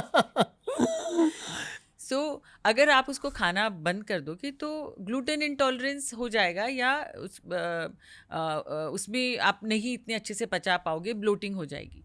तो इसकी वजह से हम कहते हैं कि आप कोई भी ग्रेन पे कॉन्सेंट्रेट मत करो, have a mix of grains. जाड़ों में आप बाजरा खाओ, थोड़ी गर्मी देता है। गर्मियों में आप चावल या गेहूं की रोटी लो। तो कोई भी चीज़ को बंद नहीं करना चाहिए। That is about the carbohydrate. ज्वार, रागी, इन सारी चीज़ों को लेकर आपकी क्या राय है? सब में कुछ ना कुछ फ़ायदा होता है। हम लोग ने पूरा मिलेट्स पे एक वो भी किया था। रागी में आयरन एंड कैल्शियम ज़्यादा होता है, ज्वार में फाइबर थोड़ा ज़्यादा होता है, बट ऐसा नहीं कि गेहूं में फाइबर नहीं होता है। बट गेहूं के बारे में मैं आपको एक बात और बता दूं कि लोगों को पता होना चाहिए वाई गेहूं has become the bad boy. उसका रीज़न है, ये जो ग्लूटेन फ्री एंगल बताइए। गेहूं खराब नहीं है, गेहूं की पैदावार खराब है। क्योंकि आपको पता है कि जो हम कोई भी चीज़ को ज़्यादा प्रोड्यूस करने के लिए हमको फर्टिलाइजर्स यूज़ करने पड़ते हैं, और तो वो फर्टिलाइजर्स की जो यूज़ कर रहे हैं उसमें इतना ज़्यादा केमिकल्स है कि हमारी जो सॉइल है, मट्टी है, वो ख़राब हो गई है। तो उसकी वजह से जो जिंक और जो भी वाइटामिन्स होने चाहिए उसकी क्वालिटी कम हो गई है। तो वी हैड अ क्लाइंट जो कि she was the agricultural engineer और scientist, she was the scientist. तो उन्होंने बताया कि हम ऑल ओवर इंडिया पे हमने इस पे काम किया है। सब जगह पर हमारी मिट्टी में बहुत ज़्यादा फर्टिलाइजर्स एंड पेस्टिसाइड्स डालने की वजह से अभी जो पैदावार हो रही है उसमें कुछ ऐसे मॉलिक्यूल्स होते हैं जो कि एक्सेप्ट नहीं होते फॉर द गुड न्यूट्रिशन या गुड क्वालिटी। इसकी वजह से जो ग्रेन्स एक्सपोर्ट होते थे वो कम हो गए हैं, बिकॉज सारी जगह रिजेक्ट हो रहे हैं। आपको पता है कि बेयर करके जो जर्मन कंपनी ने जो फर्टिलाइजर्स एंड पेस्टिसाइड बनाए हैं वो हम जर्मन से लेते हैं, but Germany will not accept any import of grains to their country because it has high levels of pesticides. Yeah, can you imagine? तो Europe is the only consortium जो कि अवॉइड करता है, जिसमें पेस्टिसाइड ज़्यादा होते हैं, वो सब फूड को इम्पोर्ट नहीं करता। पर हम भारतीय ठूस के खा रहे हैं। It's okay, but the government is working on this. वो लोग ऑर्गेनिक फर्टिलाइजर्स बना रहे हैं जो कि जिसकी वजह से हम लोग पहले जैसे यूज़ करते थे गोबर, तो they are trying to go to natural fertilisers और quality, but it will take, उन्होंने बताया जो एग्रीकल्चरल साइंटिस्ट हैं, कि 20 से 25 साल लगेंगे। ओके, गेहूं को मैम अगले 25 सालों के रोटी खानी चाहिए या नहीं? अभी क्या है, आप इतना पोल्यूशन, इतनी हवा ऐसी लेते हो तो क्या है, क्या तो मजबूत है। सब हाँ, बट कोशिश करके हमको अच्छी क्वालिटी का गेहूं यूज़ करना चाहिए। But I don't know from where to get अच्छी क्वालिटी गेहूं। खुद उगाओ। हफ्ते में कितनी बार रोटी खानी चाहिए? रोज़ खानी चाहिए, कितनी बार की? जैसे आपने कहा कि अनाज भी अलग अलग लेना चाहिए, तो that's what I usually focus on कि एक दिन नाचनी, ज्वार, चावल, गेहूं। मैं गेहूं 2-3 बार खाता हूँ क्योंकि मैं पंजाबी हूँ, तो वो like that's childhood for me. पर ये सही है जो मैं कर रहा हूँ? या नो प्रॉब्लम, आपकी बॉडी में उन सबको पचाने की शक्ति अच्छी हो जाएगी क्योंकि आप सब तरह का ग्रेन्स खा रहे हैं। मुझे गलत फील हो रहा है कि मैं आपसे फ्री कंसल्टेशन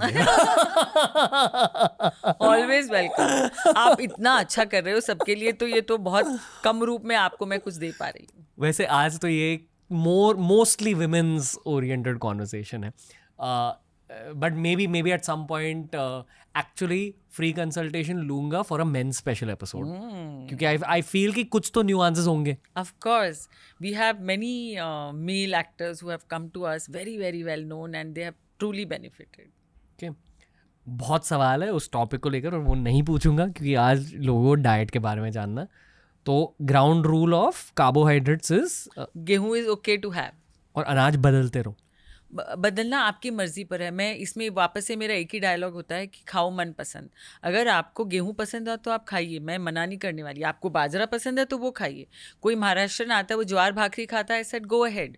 कोई राजस्थान से आएगा जो कि बाजरा खा रहा होगा, आई सेड कोई प्रॉब्लम नहीं है। जहाँ पे जो उगता है वो खाओ, लोकल प्रोड्यूस खाना अच्छा होता है। अगर हर दिन राइस खाया तो? मैं तो लंच एंड डिनर में राइस ही खाती हूँ। कुछ प्रॉब्लम है? कुछ भी नहीं। I am not diabetic, diabetics नहीं खा सकते। हाँ, ये बता दीजिए। अगर किसी को फैट लॉस करना है तो राइस में कोई प्रॉब्लम नहीं है, क्वांटिटी थोड़ी कम हो जाती है। Brown rice, white rice? Brown rice में फाइबर ज़्यादा होता है, तो उसमें दैट इज़ ऑल्सो गुड। अगर कोई ब्राउन राइस का स्वाद अच्छा लगता है आप खा सकते हो।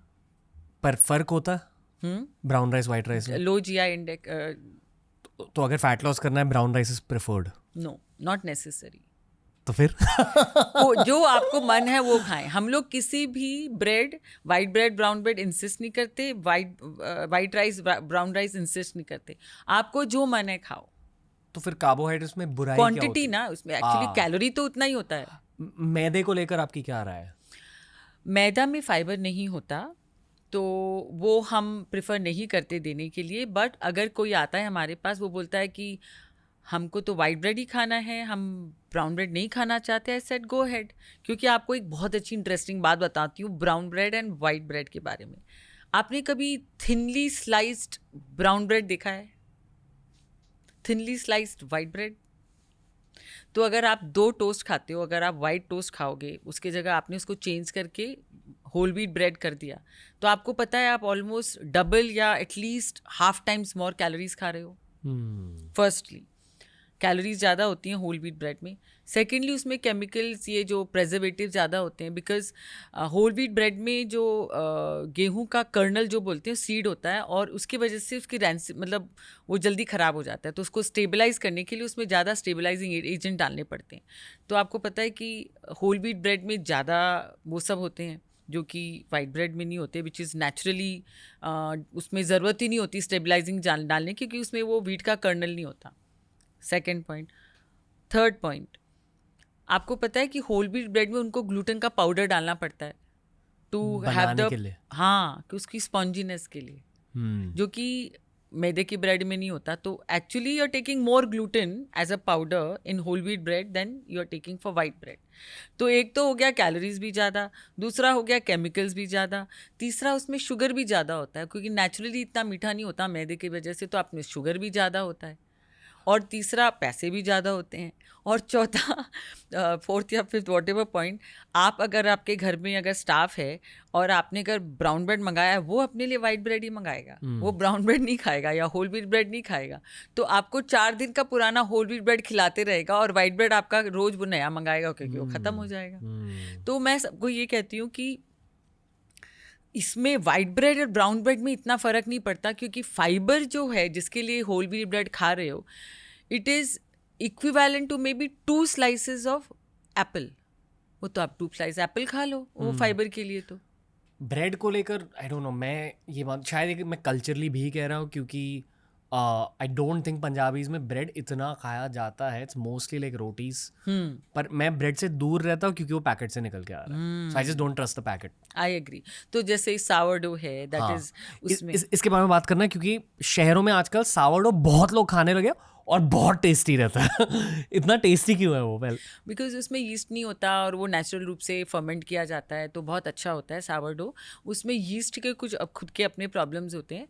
तो मैं मानती हूँ कि अगर मुझे चॉइस मिला जाए रोटी खाना है ब्रेड खाना है, तो मैं हमेशा रोटी ही चूज़ करूँगी, बिकॉज वो उसमें सोडियम नहीं होता रोटी में, अगर नमक नहीं डाल के बनाया, उसमें प्रेजर्वेटिव्स नहीं होता जिससे कि, और फर्मेंटेड नहीं होता, रोटी नॉर्मल होता है, जो कि ब्रेड में वो सब होता है।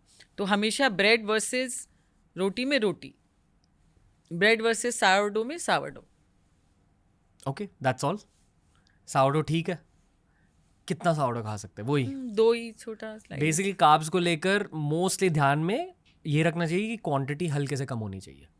मोर देन द क्वांटिटी, हल्के से कम, बैलेंस होना चाहिए फॉर द शुगर को हमारे ब्लड में राइज नहीं हो, और पैनक्रियास पे प्रेशर नहीं पड़े ज़्यादा इंसुलिन प्रोड्यूस करने के लिए, कि कार्बोहाइड्रेट के साथ में प्रोटीन खाना बहुत ज़रूरी है। दैट इज़, यही सबको समझना चाहिए कि अगर आप ब्रेड खा रहे हो तो अंडा खाएं, दही खाएं, पनीर खाएं, चीज़ खाएं, दूध लें, और अगर आप रोटी खा रहे हो तो उसके साथ में दाल और थोड़ा दही लें और सब्जी लें। बस इसी चीज़ का बैलेंस रखना है। राइस के साथ में आप दही ले लें या सांभर ले लें, तो ये बैलेंस हो जाता है, और कुछ नहीं है। It's all about balance. तो अगर कार्ब्स की क्रेविंग हो रही है तो कार्ब्स अकेले कभी मत खाओ, उसको प्रोटीन के साथ खा लो। यस, ग्राउंड रूल यही है। और कम खाओ। ओके, कुछ एंड वाले रूल्स है, कॉमन मिस्टेक्स या कॉमन क्वेश्चंस जो आज के इस फैट लॉस स्पेशल में एड्रेस नहीं हुए, अकॉर्डिंग टू यू? मेरे अकॉर्डिंग बहुत सारों के लिए ये जो भी इंफॉर्मेशन हमने शेयर किए, बहुत लोगों को पता है ये सब, पर लोग मेंटल गेम नहीं जीत पाते फैट लॉस के साथ। हाँ और ओवर कॉम्प्लिकेट कर देते हैं डाइट्स को। एक्चुअली डाइटिंग, फैट लॉस, ये सिंपल चीज़ें हैं from if you follow the basics. पर मेंटालिटी को कंडीशन करना वो इजी नहीं है। खुद के दिमाग को कैसे ट्रेन करते हैं? और आपके एक्सपीरियंस से आपने क्या देखा कि लोगों का सबसे बड़ा फैट लॉस रिलेटेड प्रॉब्लम क्या होता है? सबसे ज़्यादा प्रॉब्लम जो मैंने देखा है अर्बन लाइफ में इज़ देर से खाना, अल्कोहल लेना, बाहर का खाना और मीठा खाना। ये 4 प्रॉब्लम्स हैं। अगर ये चारों को आप कंट्रोल करते हो, क्योंकि अभी, और ट्रैवल, क्योंकि आप बताएं कोई भी एक ऐसा इंसान दें जो कि ट्रैवल नहीं करता, एक ट्रिप नहीं लेता महीने में एक बार। ट्रैवल जो कि 25 साल पहले साल में 2 से 3 बार होता था, अभी वो महीने में 2-3 बार हो गया है। तो ट्रैवल में थोड़ा तो कंट्रोल छूट जाता है। आप एयरपोर्ट के खाने पे डिपेंड करते हो, फ्लाइट के खाने पे डिपेंड करते हो, सामने रेस्टोरेंट में बैठे रहते हो, लोग खा रहे हैं, खाना सामने पड़ा रहता है। तो out of sight out of mind वाला फॉर्मूला भी नहीं काम करता। तो इसके यही मैंने देखा है, सबसे बड़ा चैलेंज है ट्रैवल, ईटिंग आउट, अल्कोहल, मीठा, देर से खाना, ज़्यादा खाना। इंडिविजुअल प्रॉब्लम्स को एड्रेस करना है और फिर your fat loss will benefit. एक सवाल नहीं पूछा है आपसे अब तक, आप प्रोटीन शेक्स में बिलीव करते हो? या स्पेशली फॉर वेजिटेरियंस? यस, क्योंकि वेजिटेरियंस जो भी हमारे पास लोग आते हैं, स्पेशली जो कि 45 से बड़ी उम्र के होते हैं, 55-60 से, तो अगर उनमें, उनके डाइट में हमको कैलोरी डेफिसिट करना है तो हम कैसे करेंगे? क्योंकि हमको उनको कुछ अमाउंट का कार्बोहाइड्रेट देना पड़ेगा, कुछ अमाउंट का प्रोटीन देना पड़ेगा, फैट देना ही पड़ेगा। तो हम कैसे कैलोरी डेफिसिट लाएंगे? तो हम उनको protein shake for health maintenance देते हैं और नॉट फॉर मसल बिल्डिंग। तो हम उनको बोलते हैं कि आपका मसल लॉस ना हो, क्योंकि आप इस उम्र के हो और आपका हमको मसल मेंटेन करना है। तो प्रोटीन देने से क्या होता है, हमको उनका मसल मेंटेनेंस करना पड़ता है, तो मेटाबॉलिज्म नहीं गिरता, उनके बाल नहीं गिरने चाहिए, फास्ट एसिड्स गिरते हैं तो और नहीं गिरने चाहिए। तीसरा, मसल लॉस नहीं होना चाहिए, विच इज़ वेरी इंपॉर्टेंट, जो कि 45 के बाद में एक्सेलरेट हो जाता है। चौथा, इम्यूनिटी, क्योंकि प्रोटीन से ही हमारी इम्यूनिटी बनती है, क्योंकि antibodies are made from protein. पांचवा होता है आयरन, क्योंकि आयरन में, हीमोग्लोबिन में, ग्लोबिन इज प्रोटीन, नहीं तो उनका आयरन गिर जाता है। और उसके बाद स्किन हमारा हर 3-4 महीने में झड़ता है, वापस आता है, तो स्किन अच्छा रखने के लिए हमको देना पड़ता है। और ये सब इतने सारे रीज़न हैं, इसके लिए हमको उनको प्रोटीन सफिशिएंट डाइट देना ही पड़ता है। इसके लिए sometimes we have to resort to a protein shake, but उसको भी हम टेस्टी बना के देते हैं। आई थिंक आजकल इंटरनेट पर, और मैं भी ये मानता हूँ कि मेरे साथ भी ये हुआ, पर आजकल इंटरनेट पर एक बहुत बड़ा नैरेटिव है कि वे प्रोटीन पीने से पिंपल्स हो सकते हैं लोगों को, क्योंकि ये प्रॉब्लम देखा जा रहा है बहुत सारे लोगों में। I think it boils down again to lactose intolerance. So आजकल जो वे प्रोटीन मिलता है उसमें लैक्टेज एडेड होता है, तो अगर आप आइसो प्योर लेते हो तो उसमें नहीं होता problem for lactose intolerance. Okay, और anything about plant proteins? Plant protein में इज पी प्रोटीन है, सोया प्रोटीन है, और all these proteins are there, सत्तू है, बट उसमें भी कार्बोहाइड्रेट्स काफ़ी मात्रा में होते हैं, और डाइजेस्टिबिलिटी जितनी वे प्रोटीन की होती है वो प्लांट प्रोटीन की नहीं होती। बट ऐसा नहीं है कि हम उसके अगेंस्ट हैं, हम लोग दोनों प्रोटीन में विश्वास करते हैं, और जिसको जो चाहिए उनके डाइजेस्टिबिलिटी के हिसाब से हम उनको एडवाइस करते हैं। प्रोटीन के साथ में एक प्रॉब्लम ज़रूर होती है, कॉन्स्टिपेशन विथ प्रोटीन शेक्स।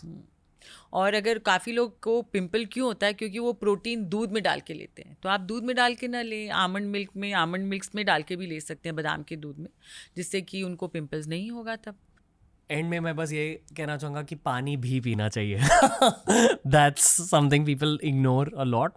आपने नोटिस किया है अपने करियर में कि बहुत सारे हेल्थ प्रॉब्लम्स लोगों को भारत में पानी ना पीने की वजह से होता है? काफ़ी लोग जैसे कि पानी कम पीते हैं तो वो कंफ्यूज रहते हैं कि एक्चुअली लगी रहती है प्यास, बट वो लोग लेते हैं चाय, कॉफ़ी, ये सब चीज़ें। तो जब हमको भूख लगे तो पहले हमको पानी पीना चाहिए बिटवीन द 4 आवर गैप।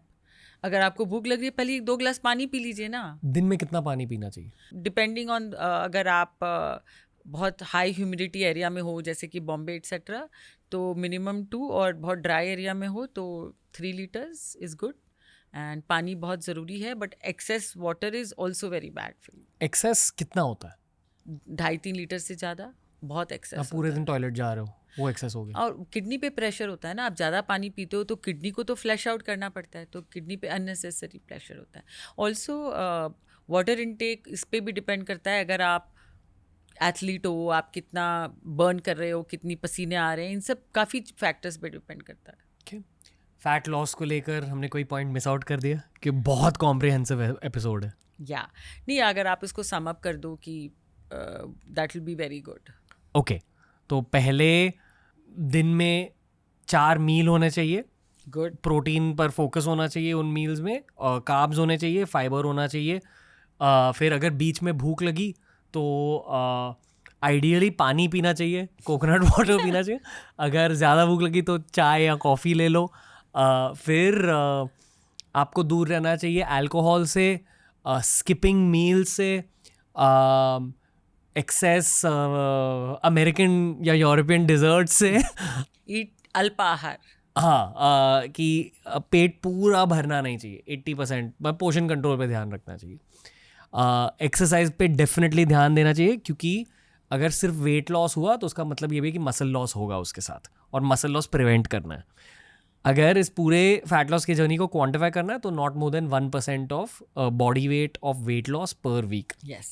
तो अगर आप 100 किलो के हो तो एक हफ्ते में सिर्फ 1 किलो घटना चाहिए. यस.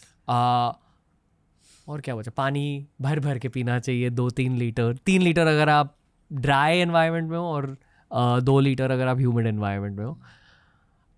अगर आप वेज हो तो प्रोटीन शेक्स लेने चाहिए, आई गेस. नॉन वेजिटेरियन भी ले सकते हैं, बट या वेजिटेरियन के पास ऑप्शंस कम है तो. ओके. सब्जियां अलग अलग खानी चाहिए.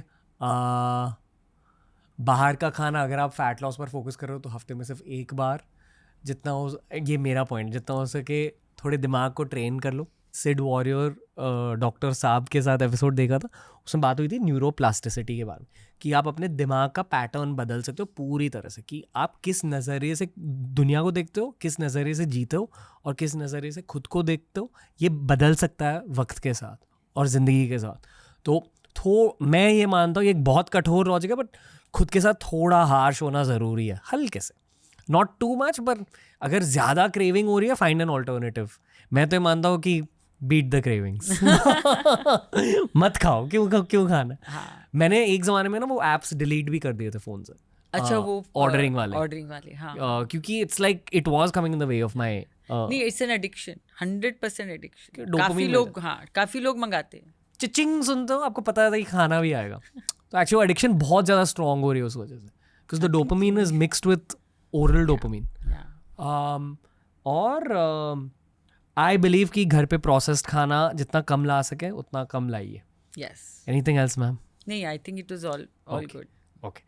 बहुत मज़ा आया आपके साथ आज बात करते मुझे भी बहुत मज़ा आया. Thank you Ranveer. And you know, एक खूबी होनी चाहिए किसी में कि जो आपके सामने बैठा है, जैसे कि मैं आपके सामने बैठी हूँ, तो किस तरह से मुझे कंफर्टेबल करें और किस तरह से मेरे अंदर की जो चीज़ें हैं बाहर आनी चाहिए. आई थिंक वो आप में बहुत बड़ी कला है, बहुत बड़ी खूबी है वो, जो कि सब में नहीं होती. और मेरे अंदर जो है, जो भी मैं सबसे शेयर करना चाहती हूँ, इट्स नॉट ईजी कि बाहर आ जाए जब तक कि सामने वाला वो सही क्वेश्चन ना पूछे. आपने बहुत अच्छे से सब क्वेश्चन पूछा and I am very happy. Thank you ma'am. We enjoyed it a lot. बहुत कुछ सीखा. इस पॉडकास्ट की शुरुआत हुई थी as a women special episode, और ये एक पूरा वेट लॉस सेंट्रिक एपिसोड बन गया. अगली बार हम उस टॉपिक को एड्रेस करेंगे ज़रूर. तो specially for the ladies watching this, कोई मैसेज है? Because my personal messages comments में ये बता दो कि क्या क्या जानना है विमेंस हेल्थ के बारे में, उस हिसाब से हम एपिसोड को डिज़ाइन करेंगे. तो any message for women specially? So women के लिए क्या होता है कि वो उनकी लास्ट प्रायोरिटी होती हैं, और उनको ये समझ नहीं आता कि वो अन्नपूर्णा होती हैं, बिकॉज वही घर का सारा न्यूट्रिशन देखती हैं, उन्हीं के ऊपर सारा दारोमदार होता है. तो उनको अपना ख्याल रखना चाहिए, सबसे ज़रूरी. सब अगर अपना हेल्थ का ख्याल रखेंगे तो ही वो अपने पूरे परिवार का ख्याल रख पाएंगे. और उनके हर एज के नीड्स अलग होती हैं, तो उनको वो समझना चाहिए. फैट डाइट्स इंटरनेट से देख के बिलीव नहीं करना चाहिए जब तक उस साइंस से उसका बैकिंग ना हो। और मैंने देखा है कि वो लोग ड्रॉप ऑफ अ हैट कि हाँ अब मैं दूध छोड़ दूंगी, हाँ मैं गेहूँ छोड़ दूंगी, ऐसा नहीं करना चाहिए। और एक्सरसाइज पे ज़रूर ध्यान देना चाहिए। सबसे ज़्यादा प्रॉब्लम है विमेन की, उनको टाइम नहीं मिलता तो वो एक्सरसाइज को छोड़ देती हैं। उसकी वजह से वो जो बड़ी उम्र में 50 के साल में नी रिप्लेसमेंट है, बैक में प्रॉब्लम है, शोल्डर की सर्जरी है, ये सब प्रॉब्लम्स आ सकती हैं। तो एक्सरसाइज पे ज़रूर ध्यान देना चाहिए। ऐसा ज़रूरी नहीं है कि women should not do weight training, उनको भी वेट ट्रेनिंग करना चाहिए, but not for muscle building, for muscle sustenance, muscle को सस्टेन करने के लिए, या पिलाटेस या योगा। बट अपनी एक्सरसाइज पे ध्यान देके, अपने शरीर पे ध्यान देके, they should try to have the aim to live till whatever age, 80, 90, 100, whatever has been written as the quantity, the quality बहुत अच्छी होनी चाहिए। तो मैं अपने हर क्लाइंट को एक ही बोलती हूँ, आपका एक ही एम है या हमारा एम है आपके लिए कि 90 साल की उम्र तक बिना लकड़ी के आप चलो, वही हमारा एम है। वाह, आई होप कि लोग ये वाला एपिसोड अपने मम्मी के साथ बैठ कर देखें। Suman ma'am, thank you. We will see you very very soon on TRS। Thank you. तो दोस्तों, ये था आज का पॉडकास्ट। सुमन मैम लौट कर आएंगी, एक विमेन स्पेशल डेफिनेटली बनाने वाले हम अगली बार सुमन मैम के साथ। आपके सवाल कमेंट सेक्शन में छोड़िए। We want to learn about what your problems are. उन सारे प्रॉब्लम्स को हम एड्रेस करेंगे नेक्स्ट टाइम। मैम बहुत ही जल्द लौट कर आएगी TRS पर। तब तक उनके वेबसाइट, उनके प्रोडक्ट्स भी चेकआउट कीजिए, और Level super Mind, Beer Biceps की खुद की माइंड परफॉर्मेंस ऐप को भी चेकआउट कीजिए। भर भर के होम वर्कआउट्स डाले उस ऐप पर, मेडिटेशंस डाले हैं, स्लीप स्टोरीज, ताकि आपके स्लीपिंग के वक्त आपकी हेल्प हो जाए। सारी चीज़ों का एक लाइफस्टाइल ओरिएंटेड बंदोबस्त करके रखा है हमारे सारे लेवल सुपर माइंड के यूजर्स के लिए। उस ऐप को हमने लिंक किया है नीचे। And until next time guys, TRS will be back very soon. सीखते जाइए, ग्रो करते जाइए, और फैट लॉस बरकरार रखिए।